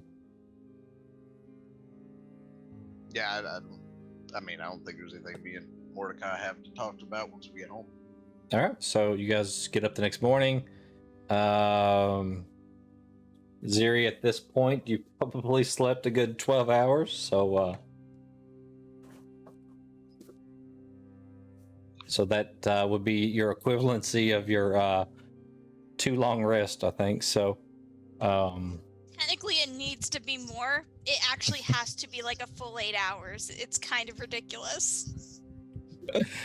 Okay, well, we will eliminate 1 level of exhaustion for you. And then Keltash, your level of exhaustion should be gone as well. Zuri wakes up and she looks like she's still fucking hammered. She looks a little bit better than yesterday, but yeah. I'd assume that a bed would be more comfortable than a tree branch. Why, are you still tired?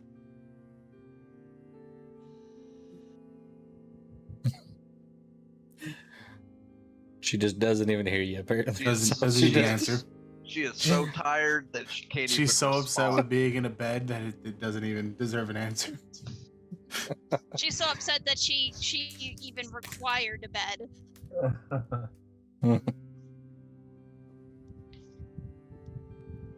All right, so floor is open for discussion among you guys, or whatever you want to do. This is morning, right? Yep. Okay, so as everybody is coming out to the thing, Mordecai has made breakfast. What's for breakfast? Like a full spread, continental breakfast. Wowzer! That pancakes I smell. Sorry, I like to cook, and I'm used to cooking for an entire guild, so there may be a little left over. Did you find anything raw? Yes, I do. There is raw stuff for you over on this plate over here. Mordecai, this is awesome. And no problem. Oh, by the way, I may have told Meridius about the butt stick thing. The what? I mean, no, never mind. I don't want to know. Whatever you guys do is totally between y'all. No, I'm just saying that, it may be awkward for you too, but I didn't mean to. Sorry. I made you extra bacon. Thanks. I've got that shit's great. When Kaltesh sets down, Meridius will walk over and set his 131 gold beside him. Thanks. That's your share from yesterday. Ziri looks and is like, "Oh, we got paid." Kai has yours. Kai smacks the bag of holding. It's in the bag. Not in the same pocket as the cookies. It's got multiple pockets on it. That's all right. You do know I keep money on my person, right? That's why we never put any money in the bag beforehand. I've never had any money, so no, I didn't know that. Oh, poor Okay. guy. He's so helpless. Could you please hand it over to me? Alright, so, in the same fashion as the darts, Kai counts out 131 gold out of the bag, one at a time. Ziri will be eating raw meat with her hands at this point. Because they're all mixed up by now, so there's no way to know exactly. So, That's true. 2 hours later. This is why we don't put gold in the bag, at least unless it's in its own bag itself. That's a good point. I have a bag with the shiny rocks in it, so that's what I'll do. I'll put my gold in the bag with the shiny rocks. Hi, Keitha. That sounds like a good idea. She says hi. And then Kai will eat breakfast as well. She's like having a hard time even just swallowing the food, and she's just like, flying has never made me exhausted. How did a cart make me exhausted? To be fair, the cart was a little bumpy. We were going very fast. Small cart, yeah. She's just taking slow bites, to the point where it's really frustrating. She's having a hard time ripping into the meat. You know what I like about Ziri the best? She eats her meat a la carte. That is a good one. No, I like it. That is good. No. Is that out of everyone in the party, she cannot complain about the cooking because she eats it raw. Mordecai, if it makes you feel better, I can't complain about the cooking because it's delicious. Yeah. That is so. Oh shucks, that is great. I'm glad you like it.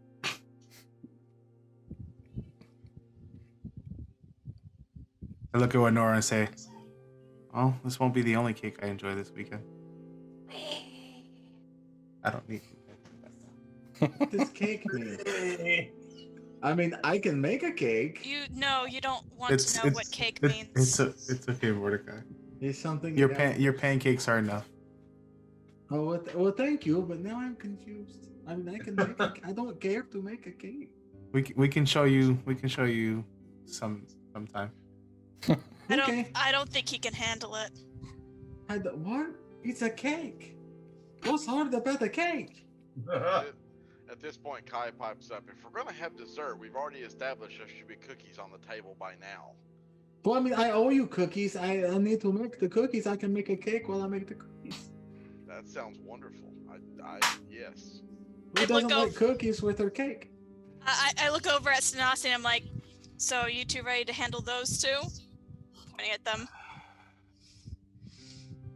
What needs I'm to always be ready for a handled? good time. I mean, it's cake. It's always a good time. What I thought. Okay, Oh, you never weren't a just bad in that time for flavor. cake. What's your point?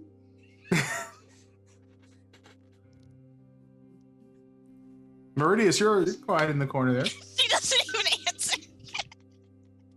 Oh, I was standing up by the door, waiting for y'all's conversation, and so that I could address the team with things that they missed. So, some of y'all left, commander office early, which I understand why, but he addressed some concerns about wanting us to potentially go back into the swamp and get him more information of numbers, even potentially heading down to the mire and finding out the amount of creatures there to see what kind of, for lack of a better term, invasion force they need to eradicate one or the other. It is. Yes.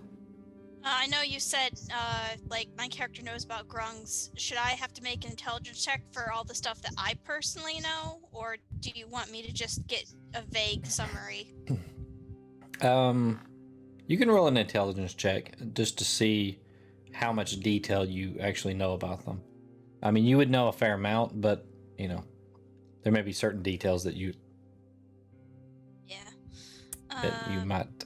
that might slip your memory. I have advantage on history. I don't know if that helps. Well, that would give you a skill straight check. roll then, right? Okay. Yeah. I just mean as a skill check, if I use history. This could be history. This could be, yeah. All right. Then that is a 15. 15. I mean, you would know. I know You would they're know intelligent. they are intelligent. They're very aggressive.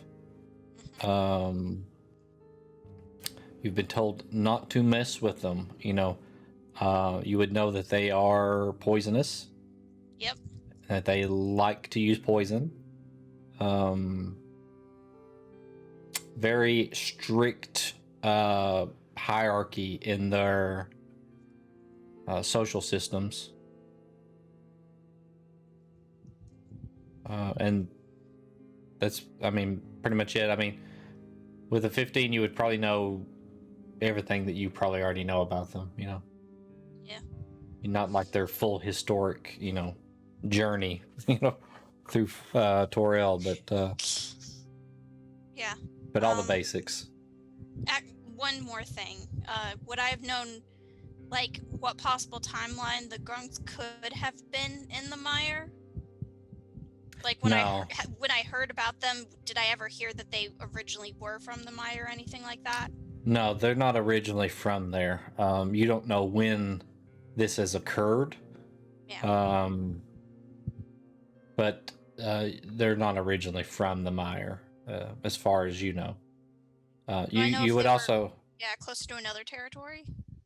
No.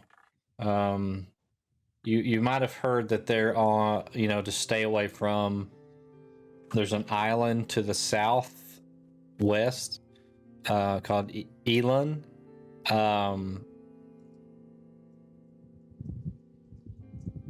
And you were probably told, not to go there,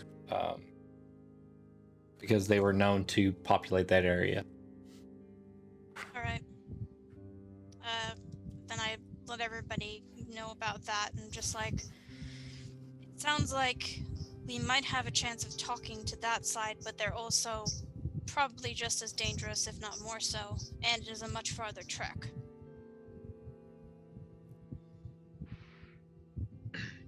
Well, from what I gathered from the commander, they'd rather just every murloc be eradicated and be done with it. but to eradicate a race just because they're an inconvenience does not seem the best way to conduct business. That's just not right. They shouldn't just be killed. I mean, we fought them, but they were just defending themselves. Well, so we know at least one of them did not want to fight. I mean, it said that all the rest of its spellcasting kind were intelligent like it, so it might have been more receptive if we had more of those around. Right. I mean, I don't think they should be eradicated unless they, go into full-scale war with the city. But even then, they shouldn't be eradicated. They should just be fought off.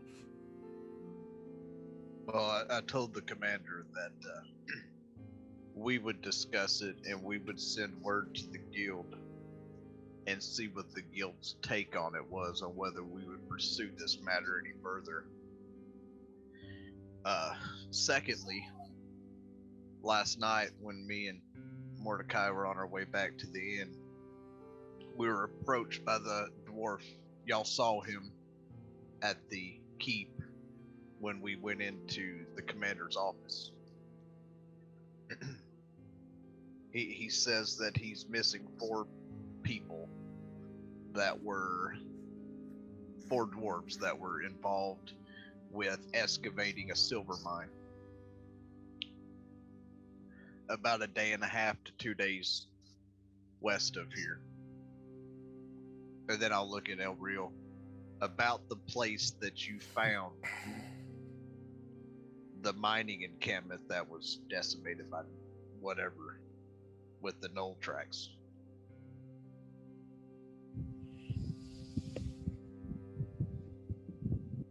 I told him that I would talk to y'all and see if y'all wanted to pursue it. He informed me that he would give us 1,200 gold to figure out the status of the mine. More so if we can find and or recover his employees.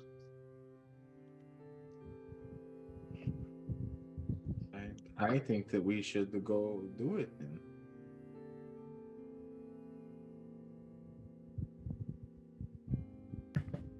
So I agree. I didn't see the remnants that you all saw, or at least El Real. Did you all see tracks that led to somewhere else where they might have been taken, or did you see any evidence that there might have been bodies moved about? Ariel says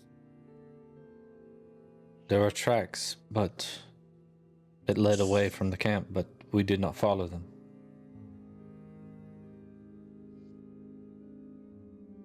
So either they were killed and taken somewhere else for some unknown reason, or they were taken alive. Or chased away, and then their camp was ransacked? Then they would have come back to their the person and notified them of the security of the mine. If they could They have not done that. Maybe they got injured. Maybe they got surrounded. Maybe they lost their way. Well, then that would lead to either being kidnapped or killed again. I'm just trying to be positive. I'm new to all this, but 2 things. One, wouldn't it be good to help because they're paying us, and also because, it would be good to have friends in the city? I'm not discounting that. I'm just asking ahead of time what direction we know to head, other than that one spot. I mean, this whole thing is kind of a 2 birds with 1 stone deal, right? We have a potential ally that needs help with some friends. We can help, and then we're also gonna get paid. We're gonna get paid 30,000 gold just for outfitting the group to go do this whole murder. Keltash? That's not how to do math. Well, no. You weren't in the room when he was you weren't talking with Calder. Keltash, you said 10,000 gold, and now you've upped it to 30,000 in the room with him, you upped it to 20. You can't just keep adding 10,000 to it and expect him to pay what's in your brain. So his math was still incorrect. I don't actually know what it costs to outfit, but I think he's desperate and he needs us, so he will pay us money. And we need to capitalize on that. That's all. That's all I But this is a different person, Keltesh. The person that I'm mentioning right now is not the commander of the people we're going to find. I'm saying we should agree to help both because it'll be generally in the same direction. And I point my body in like the wrong way, but I point in like this kind of broad arrow shape like this. We're going to be going this way for both, so might as well get paid and friends and do both jobs. That means you have to talk to more Murlocs again. It was kind of refreshing. They think really, you did not seem to enjoy it. It's like eating something like cold and squishy, and you're like, "Oh, this is good, the texture," but taste. How do you have that power? That seems very strange. You can tell a texture from mind reading. No. I mean I was being analogous, metaphorical. You're very strange. Well, I was trying to draw a comparison. Just nod sagely. So it seems like we are fine with both options, but I do not think we should go all the way to the mire unless we could successfully have an idea of how to move the grungs out.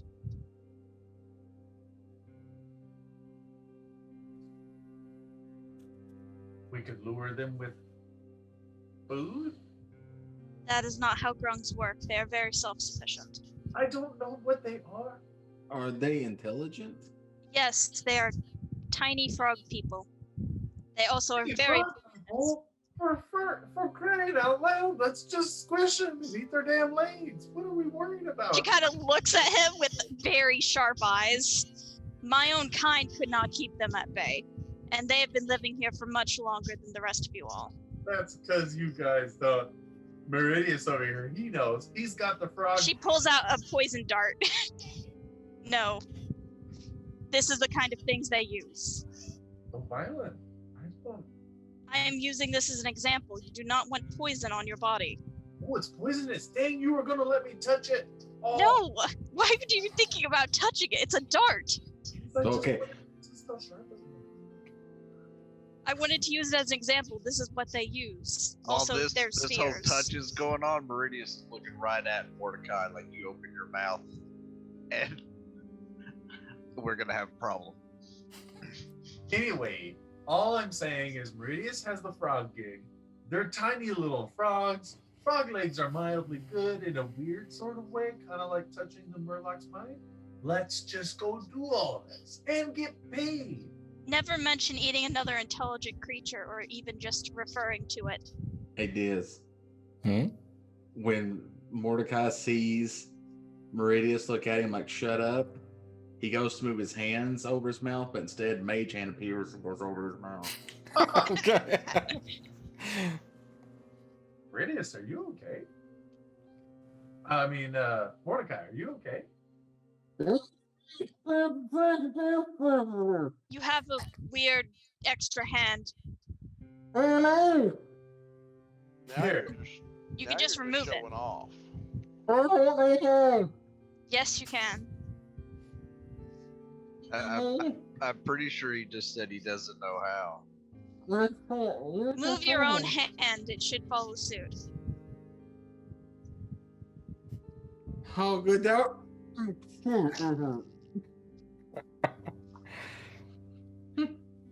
So this is involuntary. Okay, I think that's okay. That was close, and at that I might need to go back to sweat from sleep. Mordecai's brow. This seems like a fever dream. Can I rest again? Is there anything necessary to go other than decide on these. I think it could work if we talk to that same Murloc again, and we could most definitely track down those people. Well, the dwarf is concerned. His people have been missing for over a day now. They are supposed to have already checked in. At this point, I would look around and go, all of you can do magic. Can't somebody help her where she's not sleepy anymore? You're all magical people. I'm human. I don't have magics. You have a weird mind reading thing. It counts. I was actually just guessing. I don't know anything. Then you were lying to all of us. That's worse.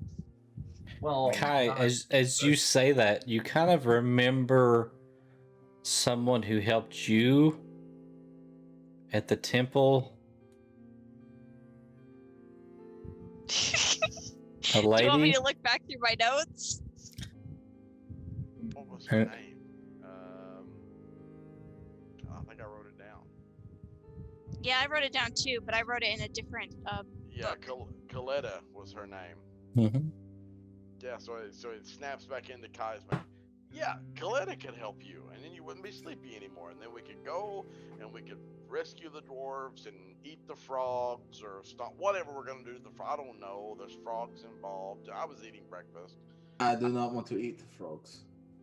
He says frogs are good. I don't know. They're intelligent beings. We don't eat intelligent. Are frogs intelligent beings? The grungs are, yes. They're small frogs. Did you not listen to me, Kai? Wait. He said stomp small frogs. Yeah, he was trying to kill an intelligent species. Whoa! I'm just saying. You're saying they're frogs. Frogs are just animals. I'm an owl. I am an oversized owl. I will look at Keltash and give him a firmly worded. Leave it to a human to just completely just denigrate somebody to just their basest thing. Wait, she said she's an owl. I'm about to say you're obviously a very, sentient owl. Do you eat half elves too? Should I be concerned? What? I know. You guys see what I eat. It's one of you guys' breakfast. Half elves are half humans. So are you halfway wanting to eat this frog? Yeah, humans.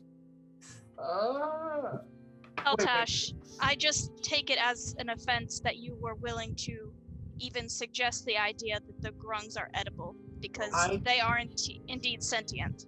I didn't know they were sentient until you said it. I told you they were intelligent beings. Did you not listen to my whole speech? And now that I said eat them before you said they were intelligent. No. Okay, remember when Diz said that whole thing? I said the same thing to you all. So while Ziri is saying this, Kai has slowly made his way around the table, and he's standing behind Ziri, and he's nodding with everything Ziri says toward Keltash. Like, oh God. Okay. Problem solved. I just forgot. Everybody just forget all of that. I don't want to eat sentient stuff. Let's go do this mission. 2 of them. Paid friends. Let's go. Enough chit chat. I'm fired up with fuel from Mordecai's amazing dinner, and we're gonna go get some awesome friends and money now.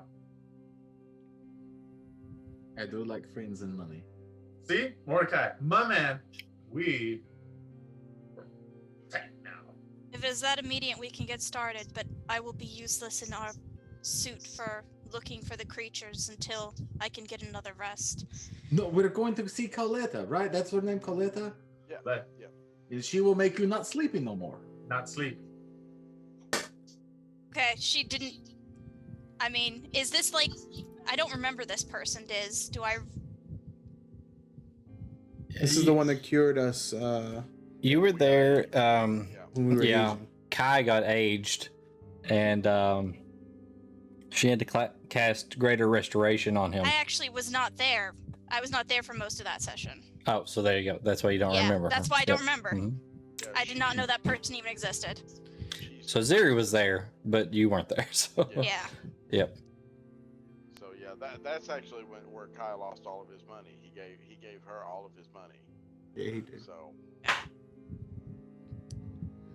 All right. I guess we shall go visit first. They might have a tonic that will make you feel much better. Ziri, Jean, and stuff just creeped Mordecai out, shook him to his very soul. I'm just standing there. I'm like, I do not remember the way. It is okay. I will follow Kai. You follow me. So I would lead them. It's easy to find me. Just look for the horns. I would and the also weepy tail. Any leftover breakfast will be put in the bag. Ooh. I can promise there won't be any leftovers. That's it. And when we come back, I'll make cookies. And now maybe a cake. I really want a cake for some reason. Say, you keep teasing me with cookies. You're gonna have to make cookies soon. Okay, so you guys make your way over to the temple. Let's see. I don't remember its name right off the top of my head. Let's see if I can locate it. Potions.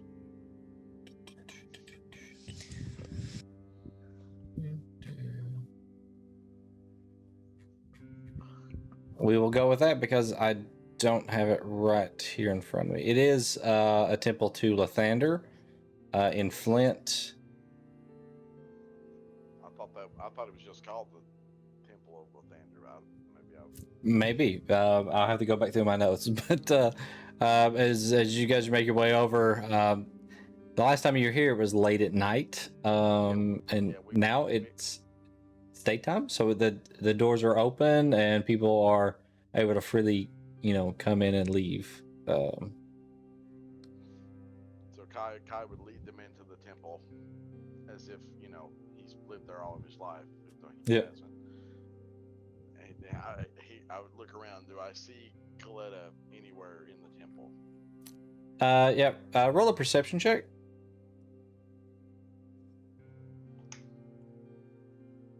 Hey, that's pretty good. It's 18 plus something. Ziri does have the hood on because they're people. 20. Sorry. It's a 23. 23. Yeah. You see her. She's actually over next to one of the statues, and she's just kind of speaking to someone, and they kind of finish their conversation. The person leaves. As she turns and sees you guys, it's kind of a mixed look on her face. Probably not happy. Kai would wave somewhere in between happy to see you and Forrest Gump. She starts a very fast walk, like a power walk almost to you guys. Just trying to look normal, but quickly moving towards you. And she gets over and says, why are you here? First, and I open my bag and I give her 50 more gold, and I say I thank you for helping me before, and I want to help the temple, but also while we're here, my friend is very sleepy. She tried to fly for days, and she got very, very tired, and she slept, but she's still very, very tired. And I know you really helped me, so is there anything you all could do for her? Is she? Has she tried drinking some coffee? She had breakfast. She doesn't really drink coffee. I believe that she is suffering from exhaustion. Is the problem? Yes, that's. And she looks around you guys and sees Ziri. Is like, oh, I see. Yeah, she looks pretty bad. Yeah, see, we need her to feel better because we need to go help some people that have possibly been kidnapped by gnolls. Yeah, she's and save the Murlocs from frog people. She's kind of looking around and. We're not gonna eat the frog people though. No, we are not going to eat the frog people. No, we discussed this. And we do not eat frog people. 2%. Okay. They're raving like lunatics. So I would take it.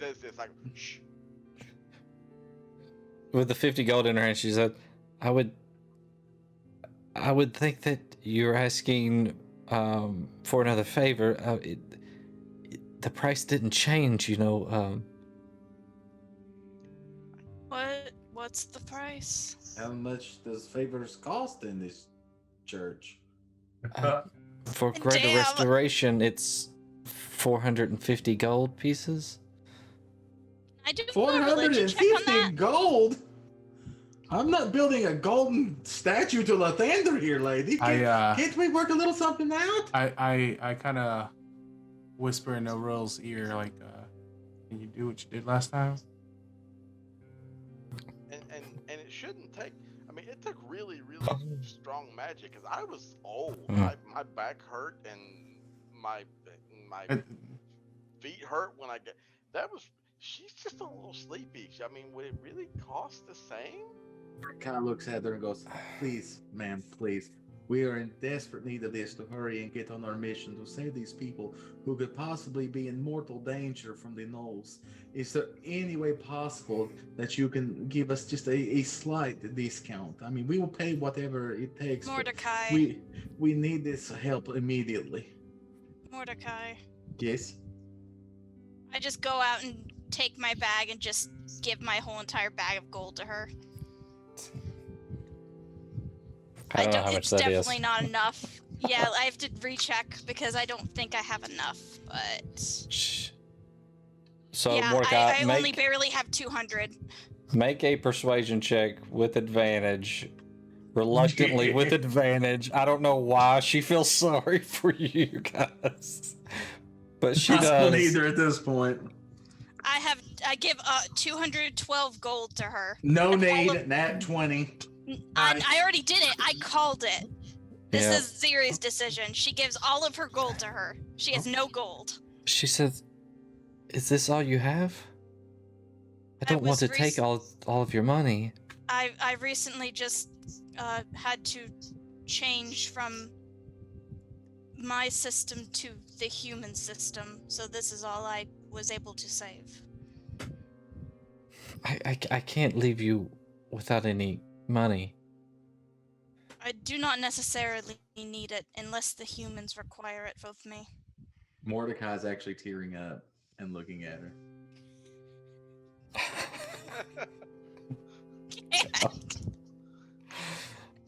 Please, ma'am.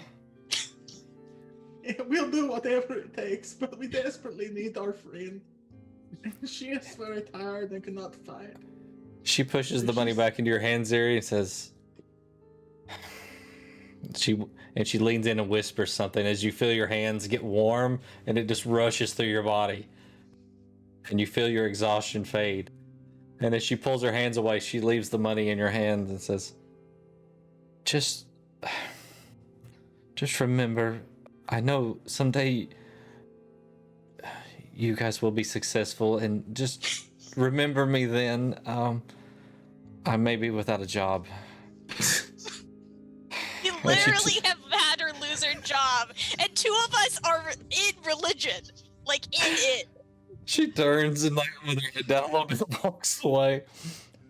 I just turn to the rest of them like, was that normal for her? This is the first time I've met her, so I don't know. I did hand the whole bag of money over. She likes you better because she kept my whole bag of money, but she gave yours back. I think it was the tears. It was definitely the tears. And of course, Kai's not being the least bit quiet because we all know he has no subtlety to him. That's true. Kai. We should probably go out. Kai. We don't want to get her fired. Go to the tithe bowl, and I drop my bag in there. Oh, okay. You said 212, right? Yep. All right. When we get outside the temple,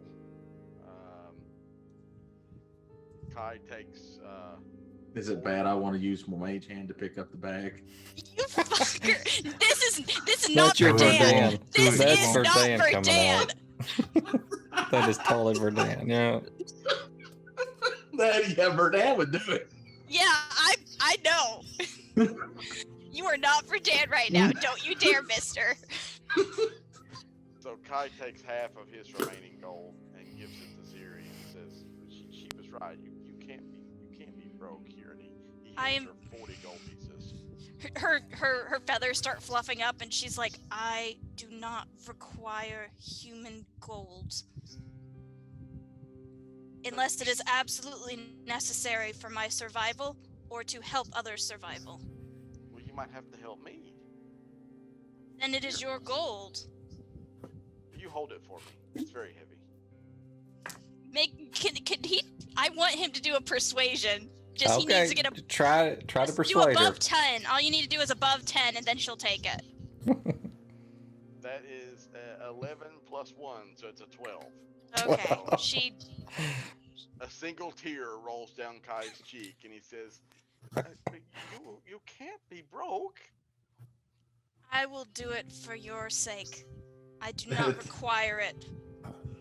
Mordecai sees the tear and he's like, "It works, right? You do the tear and people just do it." No, it does not work.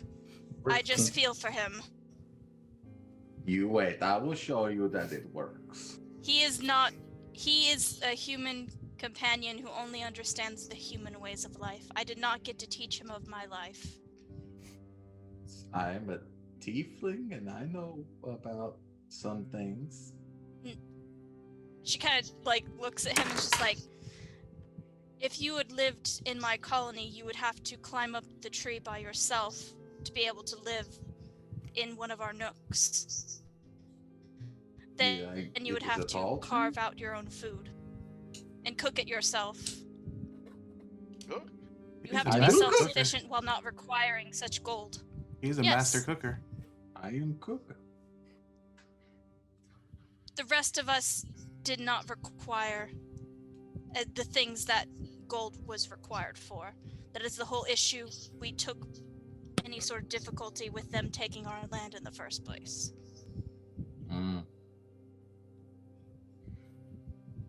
See, I wanted to be self-sufficient too, but I came to also I could make gold because you need that to live. Not in my culture. That is why we are dying.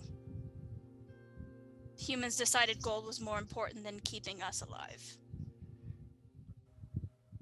People do like gold. It is true. How much do you give me, Josh? 40. Okay, I'll add it in. But now you have a lesson about how Ziri views the world. She's like, can we go, do we take the same cart or we go by foot? Oh, I can't hear you, Josh. Your headset's frizzled. Right now. Yep, can hear you now. Okay. I don't know. I guess we return back then. How far do we have to go? So It was like a 2-day travel with the cart and horses. Or 1.5. So it'll be longer if we do it by foot. Wouldn't it be quicker to try to get our cart and horses back again?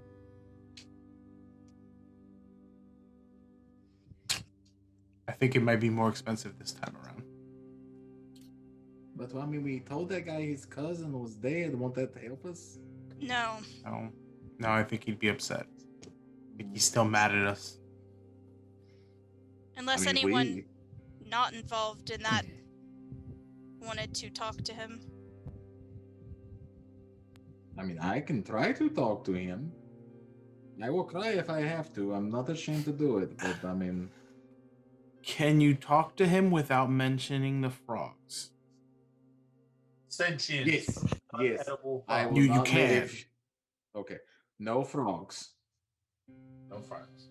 Okay, then I will go talk to the man and see if I can get 2 horses in the cart. Okay. What? It's very important. Mm-hmm. Don't say too much. What if I just go up to him and go, "Horses, cart, please"? Nasi does not mean that exactly. Is that too? Okay. It's too little. See, you went the other way. Okay, so somewhere in the middle. Somewhere, just don't give exact reasons why we're asking for cart and horse. We're just Keep it- traveling again. We're just Okay. we're just out again. Okay, I got it. I will handle this. I will go get the stuff. Mordecai, if you're half as good at talking as you are making breakfast, I have faith in you. Hey, I do pretty good. Hey, if you think the breakfast was good, wait till I make that cake we were talking about. I'll turn to Sanasi as he walks away and I say, we're doomed. Yeah, but sometimes a little chaos is a little fun. She does not answer. So Mordecai goes to the stables, which is the name of my next book. That's my new children's book series. Mordecai goes to the stable. Mordecai goes to the stables. Can it just be an entire run? That's the first in the series. The second book is Mordecai goes to the mire. Exactly. It's the Mordecai Goes series. Mordecai goes to the mine. He'll add more pages into that diary. So There you Mordecai. go. At one point, Mordecai and the Rusty Dagger has to be the origin story. Exactly. That's the sequel series Mordecai Gets. Mordecai Gets a Rusty Dagger. Mordecai gets, what was the fork? A giant fork. Giant fork, yeah. All right, so you approach the stables. Let's see.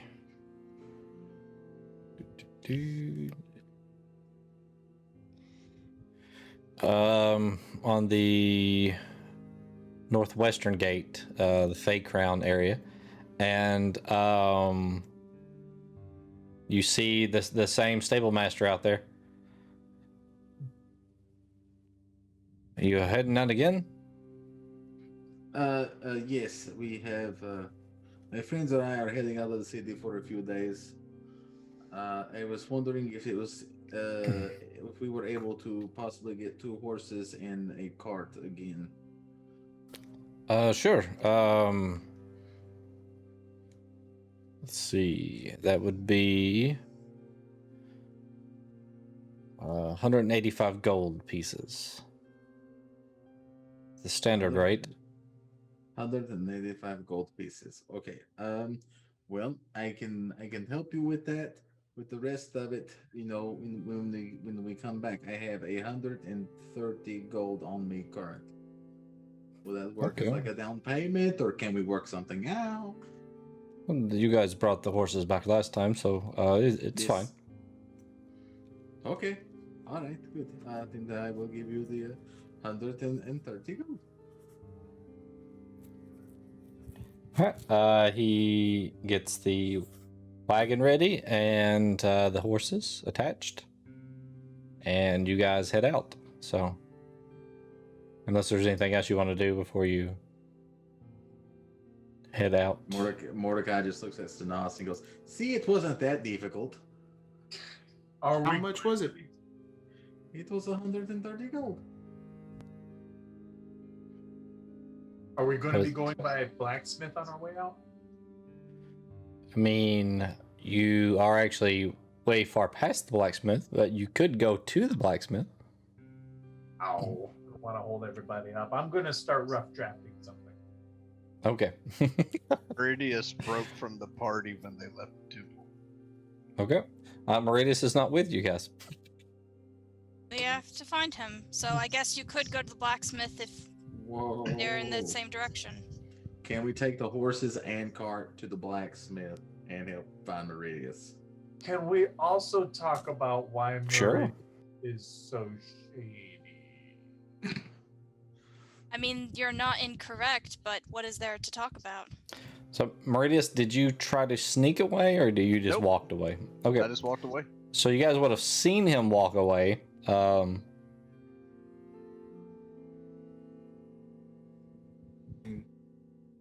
Okay. So, does anybody actually know anything about our friend Meridius? He told us he was looking for something. I know he doesn't like us touching his weapon. And he is not a fish. He's not a fish. That's what he told me. He's not the fish. He is here and not in his homelands because he is searching for something. That's what he told us. He comes from a land down under. Is he, in fact, searching for a weapon to destroy all sentient things, including frogs? I think he's looking for a place where men plunder. Damn it, Clan, you suck.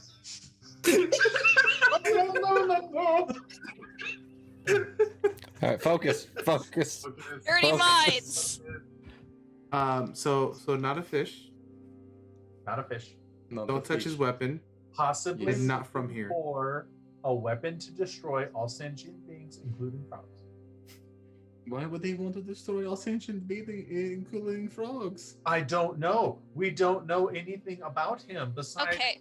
Do we know if he has a family?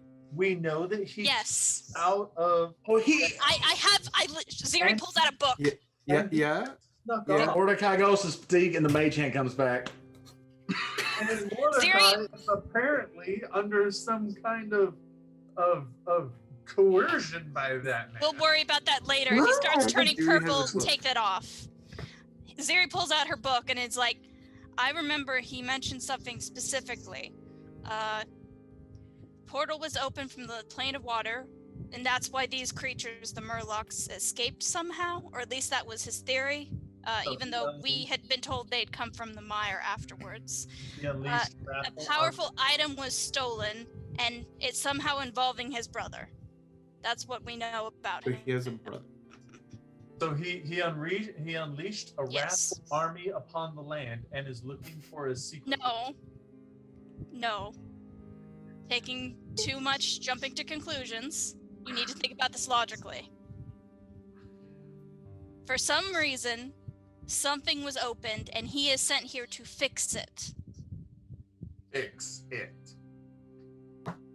Hey, Keltash, you haven't said in character that you've been taking those. Okay, all right, cool. Oh my gosh! All right, never mind. Great. Oh, this is the worst and great. Okay, she kind of stares at him and is like, have you been processing everything correctly? You've been giving wrong gold amounts. You aren't listening to me or what I've been saying about half the things. I think you're trying to change the subject. No, I genuinely... I'm pretty intelligent. I have a 17 intelligence. I could probably work out that he has not been listening to me very well. Like, I have been noticing. Like, before I even knew he was off his meds. Mordecai. Mordecai, move your hand. You're starting to turn a little blue. Yeah, no. I pull his hand off for him. It's a mage hand, isn't it? It's a mage hand. Yeah, you can't move that. She kind of like puts her talons through it. Then you waft it away. Like a bird. I don't know. It's a very good question. Let's look. Okay. And attack a mage hand and destroy it. Okay. Keltash being off aside. We gotta find Meridius. Yes. So no one else is concerned. I mean, there's concern. If you He's being anti-truthful to the party. if you're concerned, ask him. I'm frankly scared of him. He pushed Mordecai and then cursed him with some kind of spell that's messing with his spell. And Mordecai removes the mage hand, gets off the wagon, and asks somebody if they've seen a fish man walking around with a big fork. Very violent. I don't want to. Since Meridius isn't here, I will go ahead and try and lead the horses. Okay. We should find Meridius. That's what we're trying to do. Okay. I'm talking to people asking if they've seen a fish man with a fork. I'm setting up the horses so we can go over to his location. Oh, I thought Which way did he leave when we walked out the church? Did anybody see that? Which way he Well, I just figured kinda- we went back to the church and we're starting from there. Yeah. So I figured like we're at It's a the mess. church and Mordecai's there going, "Excuse me, nice lady, have you seen a fish man with armor carrying a huge fork?" Hold on. Are we not rallying at the blacksmith? I heard that was a thing. Is that not a thing? Not after we heard Meridius was gone. We're going to get Meridius, then go to blacksmith, and then get out of here. Yeah. So you guys are heading back to the temple. From there, where are you going? Wherever the people tell us they saw a large fish man walking with a fork. Okay. So just roll. Everyone who's talking to people, just roll an investigation check as you're discussing it with people. I get to be with the horses. I don't have to talk. Okay, you don't have to talk. I rolled a 22. 14.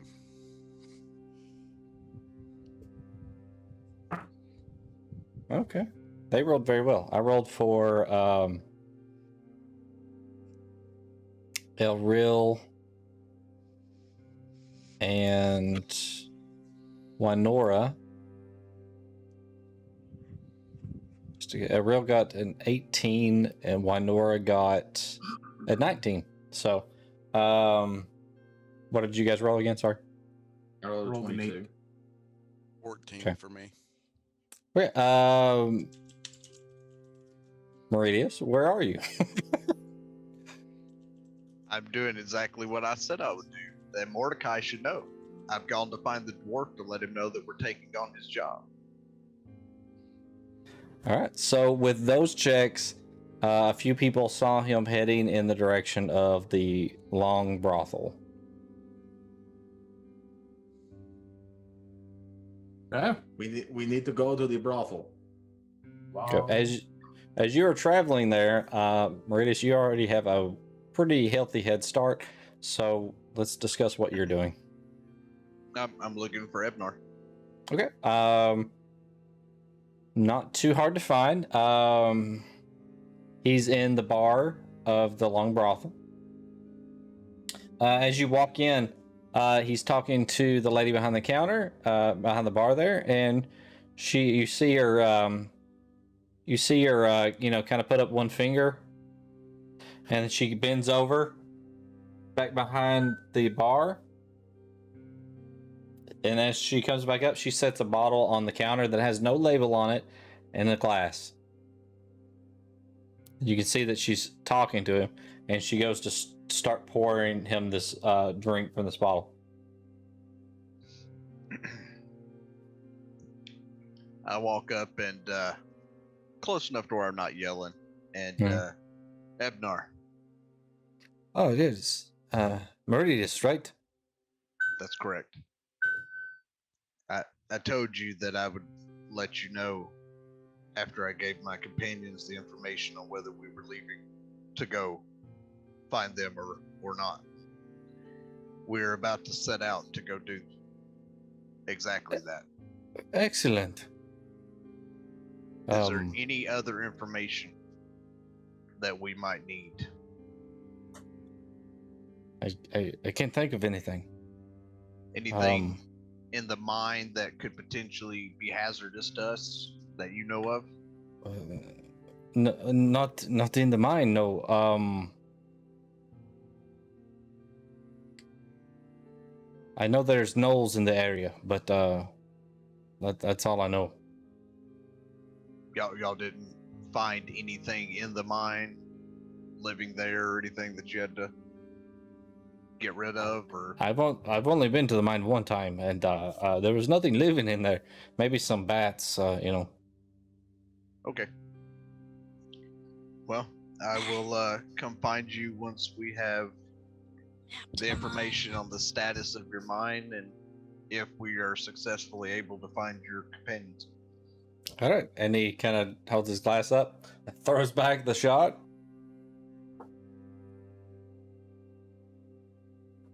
Like just kind of shudders and kind of leans over on the table. Sounds good. Sounds good. I'll leave you to it, and I'll turn around and walk out. Okay. So as you guys are rolling up to the long brothel, Meridius is walking out. Meridius, you left us. Do you not remember the dwarf from last night, Mordecai? Vaguely. There was discussions of cake today, and my mind is filled with it. I gave him my word that I'd let him know our decision before we ever left. Speaking of leaving, I got us horses and cart. I see that. We also need to stop by the blacksmith and inform him that we took care of the ghost. Yes, we're going to go by the blacksmith on our way out because Keltash wants to talk to him as well. Very well then. All right. Do you want to take the reins? I can. Is that a want? I can drive, it's fine. To the blacksmith. Okay. Ziri gets up confusedly. Alright, so you guys head over to the blacksmith. To the blacksmith. To the Fear Hill. You guys walk in. Anthony is there, just working away. He stops, looks, and comes over. I want to thank you guys. I'm glad I got to see you. No noises anymore then? No, none. It's been what, almost a week now. I told you we'd look into slept it. like a baby, so I will hold up my end of the deal. Anything you guys want, 20% off the price.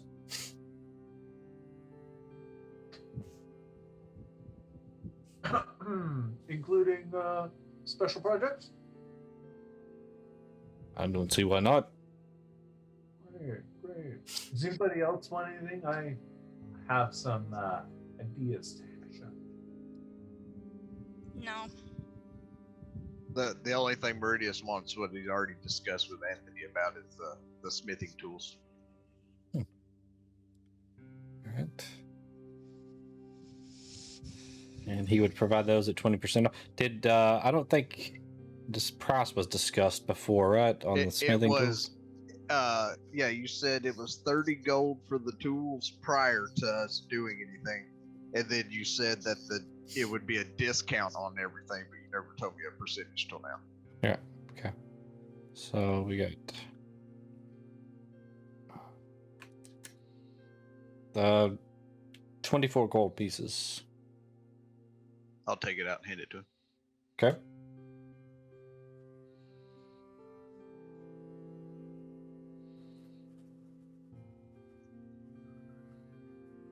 And then that'll be it for what I'm doing. Okay. All right. You said the special project. Yes. Great. I'm gonna kind of arm around the shoulder, pull him aside. Is there something like a blank paper and pen, or maybe some sand I can draw in, or something like that? Yeah, we have some paper over here. Yeah, great. Pulls it out. I'm gonna pull out the bag and start pulling out the mystery sticks of spice and a couple crossbow bolts, and I'm gonna tell him, okay, so I have these. Apparently are explosive. Don't keep them in the shop, okay? I need these to attach to these so that I can shoot it like this. See? Isn't that nice? So I need you and the best Fletcher in town to really gang up here and help me out. Because see, we can have like a sort of cradle on the end instead of a head, and it holds it, right? Or we can make like a kind of cone to go over it and attach the bolt like this. And like I'm just going over various things that I've been thinking about. Maybe it just dangles. Maybe the bolt pulls it, right? Like the bolt lead and the stick follows. How does this is explosive? How does it ignite? There's these guys, and I pull out a little bundle. I thought it was like weird too short twine, but I guess you light it on fire. Stick it in. He sticks it in there. He says, "Stick it in here, and you just light this." And Whoa. Well, I think that you're supposed to light it on fire and then stick it in there. But let's just not do it. It sounds like everybody's really, all my friends over there are really scared of this. So Is Meridian still nearby, Diz? No, I pulled him away. Okay. Just so I can have this conversation. all right, you leaving all of? You've just got the one? No. Here. Oh, you have a whole bag. I give them all of them, and what the hell? Why not? That's fine too. Just Okay. Gosh. He's a thing, This was the last time you ever saw Anthony. Yep, exactly. Exactly. So, what do you think? I can give it a shot. I will get up with Miles and the Fletcher, and we'll see what we can do. Yeah, and I'm gonna show my crossbow. Just remember that I have this large, it's like a crossbow, and it's like very tough, it can really shoot some stuff. And I'm like pulling on the string, very tough. So, all right. So this standard crossbow. Yep. Okay. I'll see what I can do. I don't know how long this will take, or I'm going exactly. I don't know how much it will cost, but we can discuss that later. Yeah. I trust you. Just remember, my friends are very worried that I'm going to blow everything up, and you're in a place of fiery death. Keep these like in the cellar or at Miles's or under your bed or something, just away from fire and heat, pressure, and my friends, and probably me until it's time to give them back. Understood. Okay, thanks, bud. And I give him a good one on the shoulder there. Hey, friend. Yeah. Pretty firm shoulder. Yeah, ouch. And I'm out. Yeah. A lot of sweat and soot on your hand. Yeah. Now it's all over my uniform. Happens acting like this. All right. If nobody else had anything else, are you guys heading out of town then? Okay. Yes. All right. So you guys head out the northwestern gate, and you travel throughout the day. I mean, you pass a few merchants, coming and going on the road, and you get to the end of that day's travel, and I guess you just want to camp in the tree line off to the north. Okay. Sounds great. All right. So if you guys want to establish watch, I'll take first watch. okay. I will also be on first one. Oh, Rickon wanted to do it as well. Oh, okay. Never You're mind. muted, by the way. No, you're good. You do first watch. I'll do second watch then. Okay. The second Alright. watch. Okay. Two. And then I'll do whatever watch series on. you're gonna do second watch as well. All right. And so third watch would be Meridius then. We could throw El Real in there for you. That's fine. All right. So just roll your perception checks. I have one of those. 21. 21. Okay. EX. Good. I'm gonna start rolling actual dice now. I'm rolling really good tonight for some reason. I don't know what's going on. In battle, I'll probably roll net ones. Not good. Even with my perception. 23. Yeah. Yeah. All right. Meridius, I rolled for El Real. You said perception, that'll be A 13 plus 1, so 14. So he rolled a 16. All right, so first watch goes by, nothing happens. Mordecai, you kind of keep your eyes peeled and you don't see anything. Second watch goes by, and Kai, you seem to be on point and you don't really notice anything. Third watch goes by, and you notice Keltash kind of moving around. It's kind of restless, but other than that, nothing out of the ordinary. So, Keltash, as you sleep there, Fun, buddy. you feel like you're falling, and as you and all of a sudden you just stop, and it's just blackness around you, and as the blackness just kind of almost forms into like the woods around you, you feel like you're almost awake all of a sudden, and the blackness becomes just the trees, and you see, and then it's almost like the blackness seeps into these things, right? And you can see like the actual texture of the trees, and you feel like the wind blow. And between two of the trees, you see a figure, like a shadow, kind of step out. It looks humanoid at first. Let me pull this up.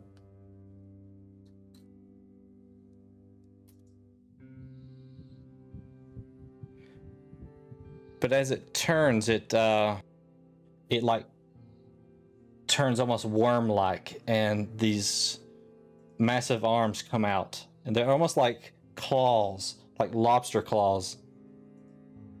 And as it turns to you, you see two eyes, blue, like pale blue, kind of look out from the darkness at you. And then you see all of these other little orange dots on its head, or where its head would be, I guess, would kind of light up. Let me find. Hang on one second.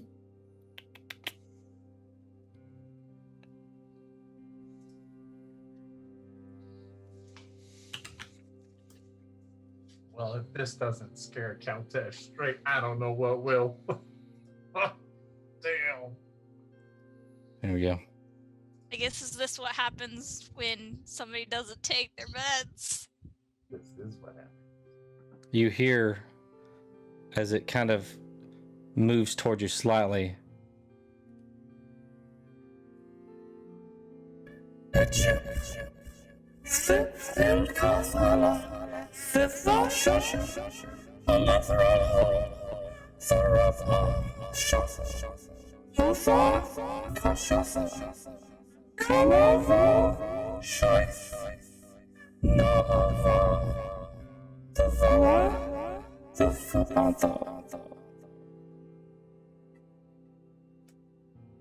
and you just you like you hear these words are ghost like, and they're almost like they hit you and push you backwards a little bit.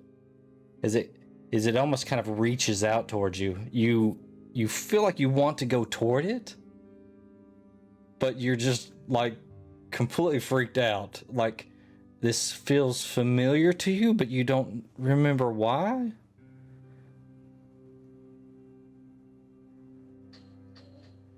And then it's almost like it's pulled back from you as you're just in darkness again, and then you just wake up next to the campfire that is just smoldering beside you. Kind of sweat on your brow, on your cheeks. Is anybody looking at me? I'm pretty sure that me and El Real have been watching him the whole time. That he's been freaking out. Nightmares, you know. Nightmares, huh? Yeah. That looks a little bit more than nightmares. Nightmare, night terror, you know. Scary. You don't have any of those? Right. No. Good for you.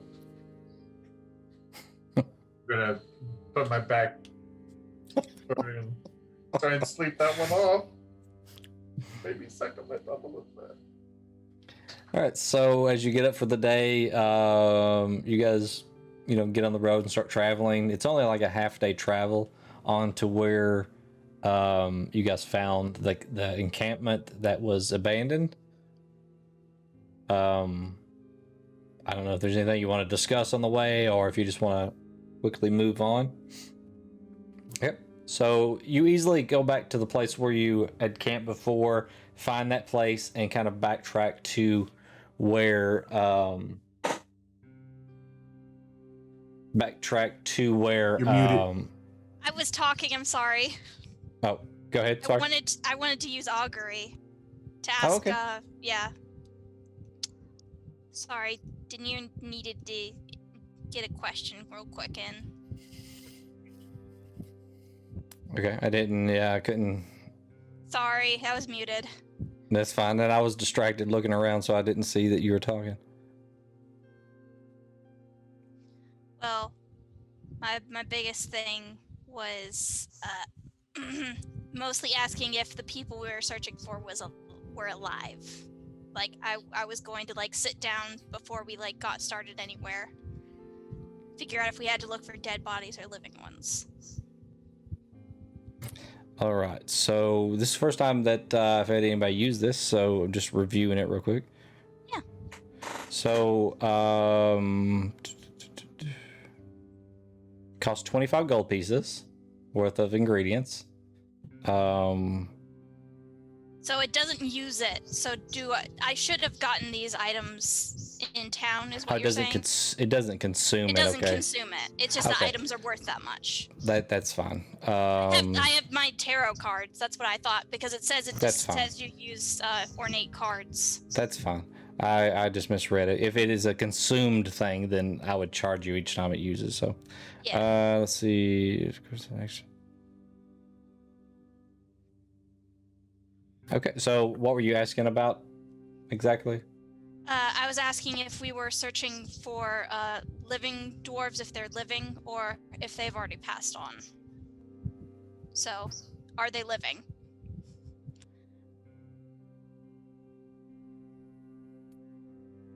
So you would have got a well and a woe from that. Yep. Then, when I am with everybody else, I'd head back and just be like, when we search, there might be dead bodies, but some are still alive.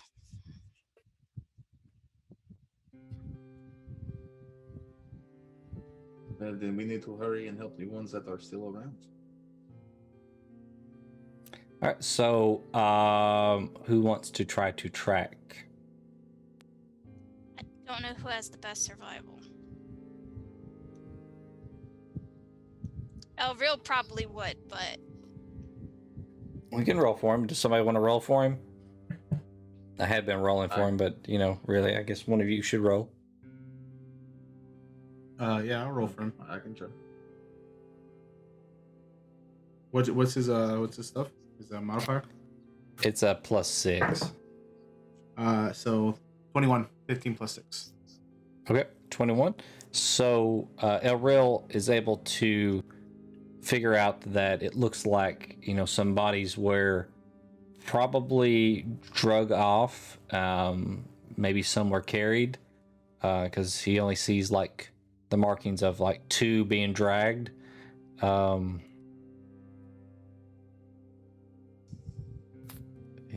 let's see.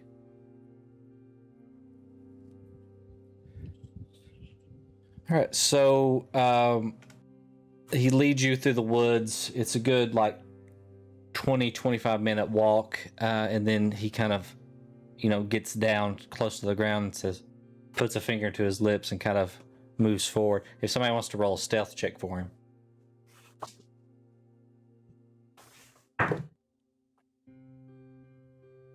I have a 19 plus whatever his modifier is. All right, it's another 6, so that's a 25. All right. So he disappears off into the woods. It's just maybe a little past midday where you guys are at. And he's gone for, maybe like 15, 20 minutes. And then he finally comes back and says, just over there, there's a cave. And it appears that there's one gnoll standing guard outside. Does that trigger the thing that I saw when we were traveling back? I saw a cave. I saw a cave with a gnoll standing outside of it because I had a really good perception. It does, yes, it does. It pops in your mind, yeah. Yep.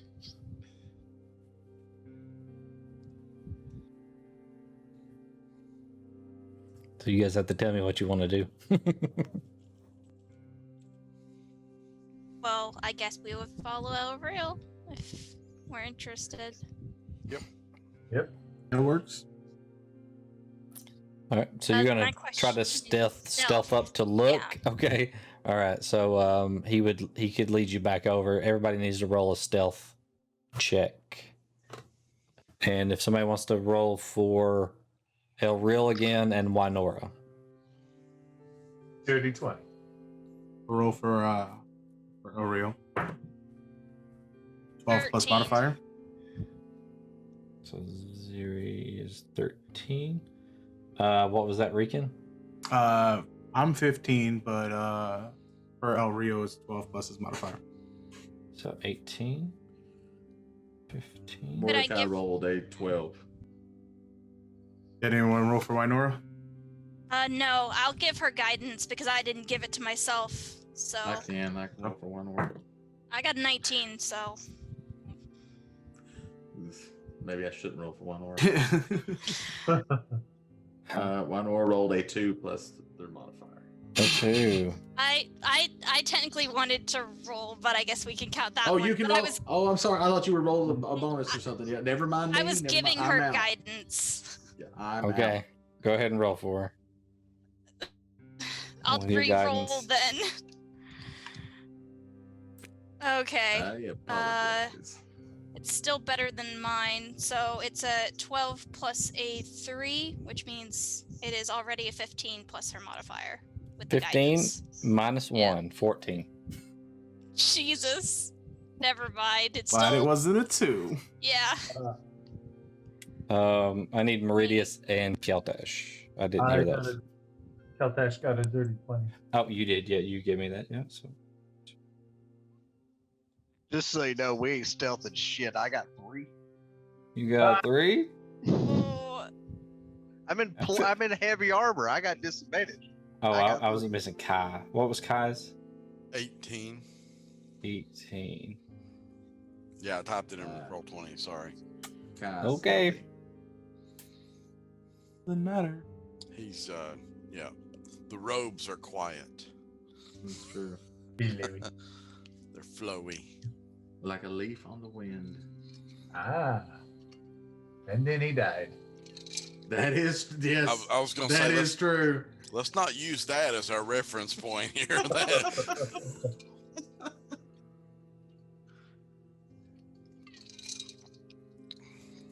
I'm still waiting on when I get to use curse your sudden but inevitable betrayal. Whose? So that is spoilers. Okay. Spoilers. Okay, so you guys move up, and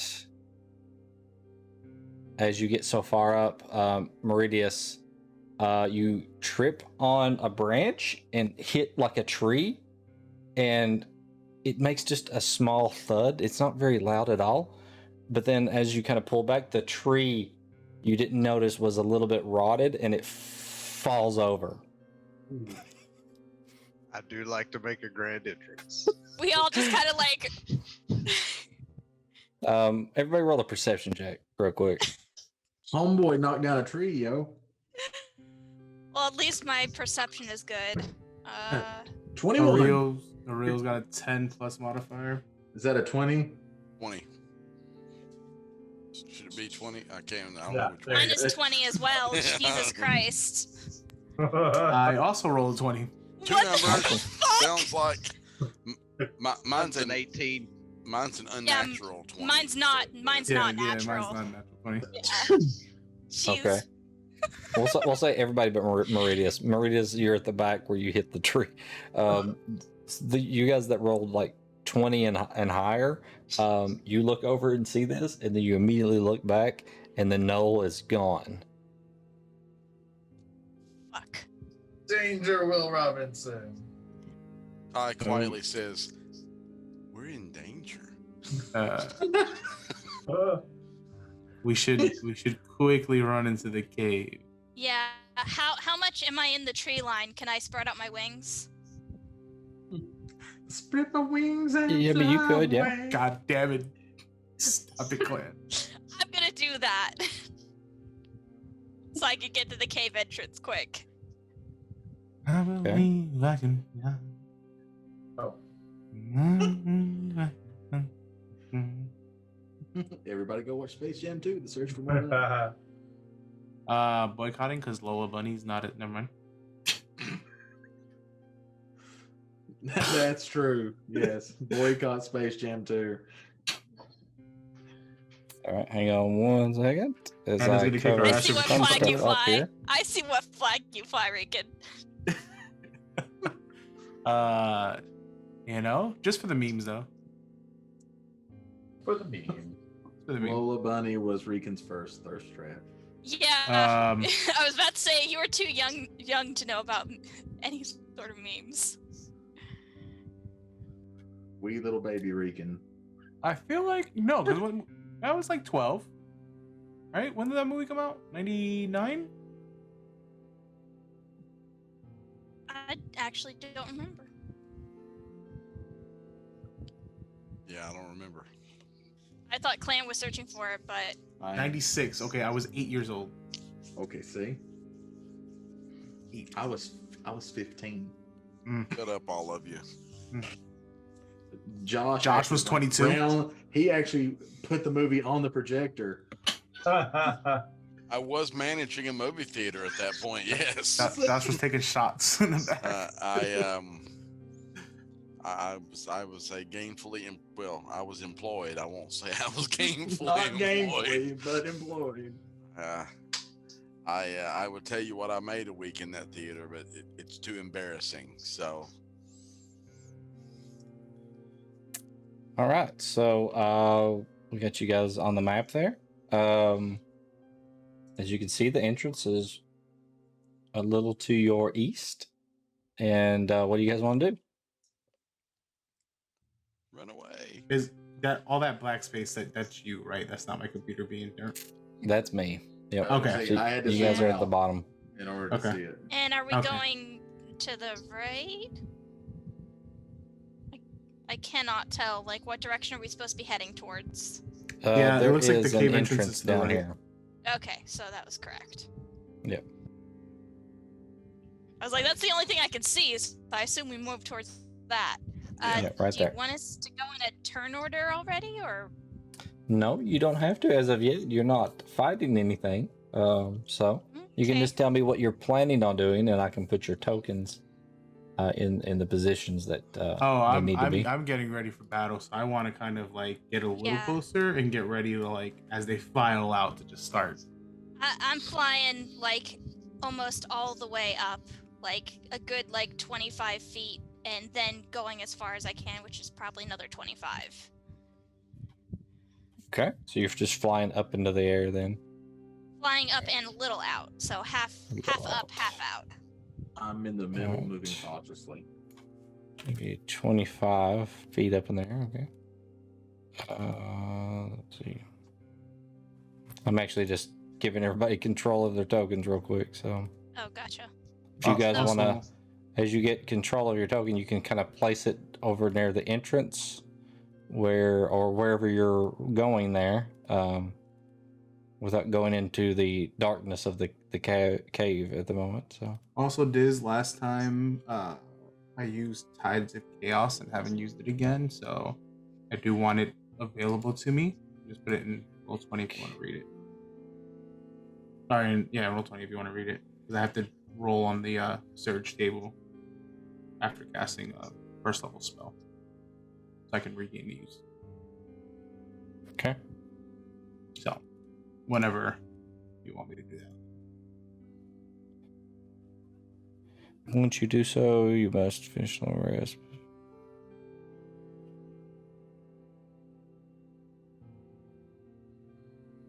Oh, gotcha. So anytime after you use that, I can declare it. So, okay.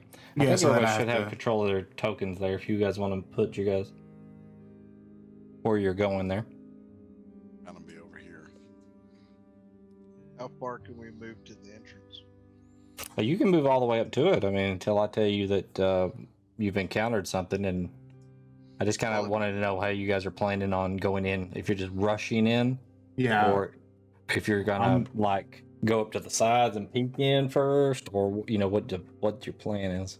I was gonna rush because I need to fly to get over there quickly. Okay. I'm gonna run all the way to the other side. I'll flash across the entrance. That's where I can get. I'm gonna be providing cover for the rear guard cover.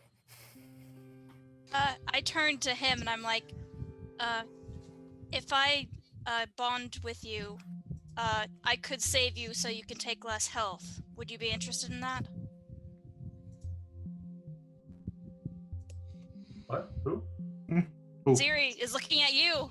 Oh, Keltash. Up from the sky. Keltash. Yeah. Oh, what? Okay, should I just send the ability so he can read it? Sure. And then- Yep. Okay. Got a vehicle here. I don't know if yes. So Apparently, the Knolls are using CB radios in order to communicate. Right. Break 1-9, this is Knoll Leader, come in Knoll Camp, This is Knoll Camp to Knoll Leader, we got a couple of bogeys coming in the door. Sure. okay. I don't use a. Oh, I see. Yeah. Okay. Sweet. You Uh, yeah. We have to pick one more person or two more people. How about Kai right next to me there? You don't have to turn your head.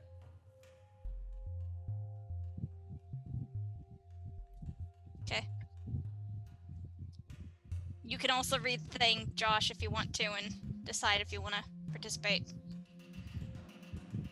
But I have to pick 3 people, so it's me and Kai so far. I need one more person.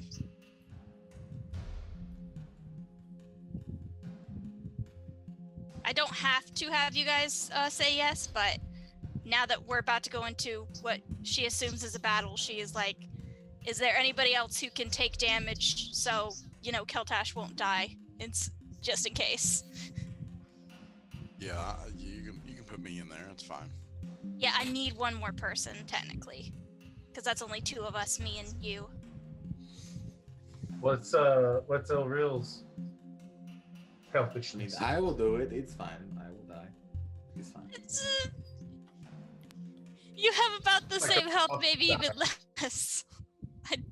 You both have almost died, so I don't really want to put that on you. Okay, that is fine. I understand. Okay, can I ask Wynora? Sure. It's extra pain, so she should be into it. She would probably say you can put anything you want to on her. She doesn't care. I would agree. I would agree with that sentiment. Okay. She would look at you and tell you, I hope it's painful enough. Yeah. The harder it hits, the better. All right, so you bond them together. It technically doesn't happen until somebody takes damage that I see. Right. Yeah, but I just wanted to get their approval ahead of time. Otherwise, it's kind of a dick move to just do that. Okay. So you guys rushing in then, or? I'll Yep. take lead. I'm rushing in. As you get up to the cavern, Zira, you're way too high. The entrance is about 15 feet high. Okay, so I you're would've about 10 feet yeah. above. Where you? I would have known that and lowered myself. Okay, so you're down I to can see 15. you can see it for now. We'll see. Oh gosh, rocks in the face. So, all right. So you guys are rushing in then, right? Mm-hmm. Just okay. Yeah, I mean, I rushed so far in that I went to the other side of the cave. So Okay. I'm ready. So as you guys rush in, Yay, no enemies. put you guys at that entranceway, like you're right in here. Okay. As you guys were in that order, just put your guys self on in there. Buck had to be one in front of me. Wait, Mordecai was in I front mean, of me. I am the tank. And as you guys rush in, immediately, you guys see all of these no's standing there with arrows knocked, and they release as soon as you guys come around the corner. Oh no! Of course. And that's where we'll start. That's where we're going to start next time. Arrows flying at the party. So. I rolled a 1. Like So, we'll roll for initiative at the beginning of the next game, and they got a surprise round on you. So, so damage incoming. So, you guys can start planning for that. We'll have the next session about 2 weeks from tonight. So hopefully everybody comes back and checks out to see if anybody dies. So we'll see. It's gonna be me. All right. So we'll see you guys in 2 weeks. We're gonna have the Saturday campaign coming up this next weekend, and as always, me and Clan's got Super Retro on Monday night. So come back and check us out tomorrow. And I think the streamer we got is Reekin. So I think you just stream random times. I stream when I can. I stream when I can. He's a Reekin streams everywhere. He's a working dad, so I mean, got to fit it in where you can. So, gamer, potato aimer. You're damn right. All right. So we'll see everybody next time. Bye. Bye. Bye.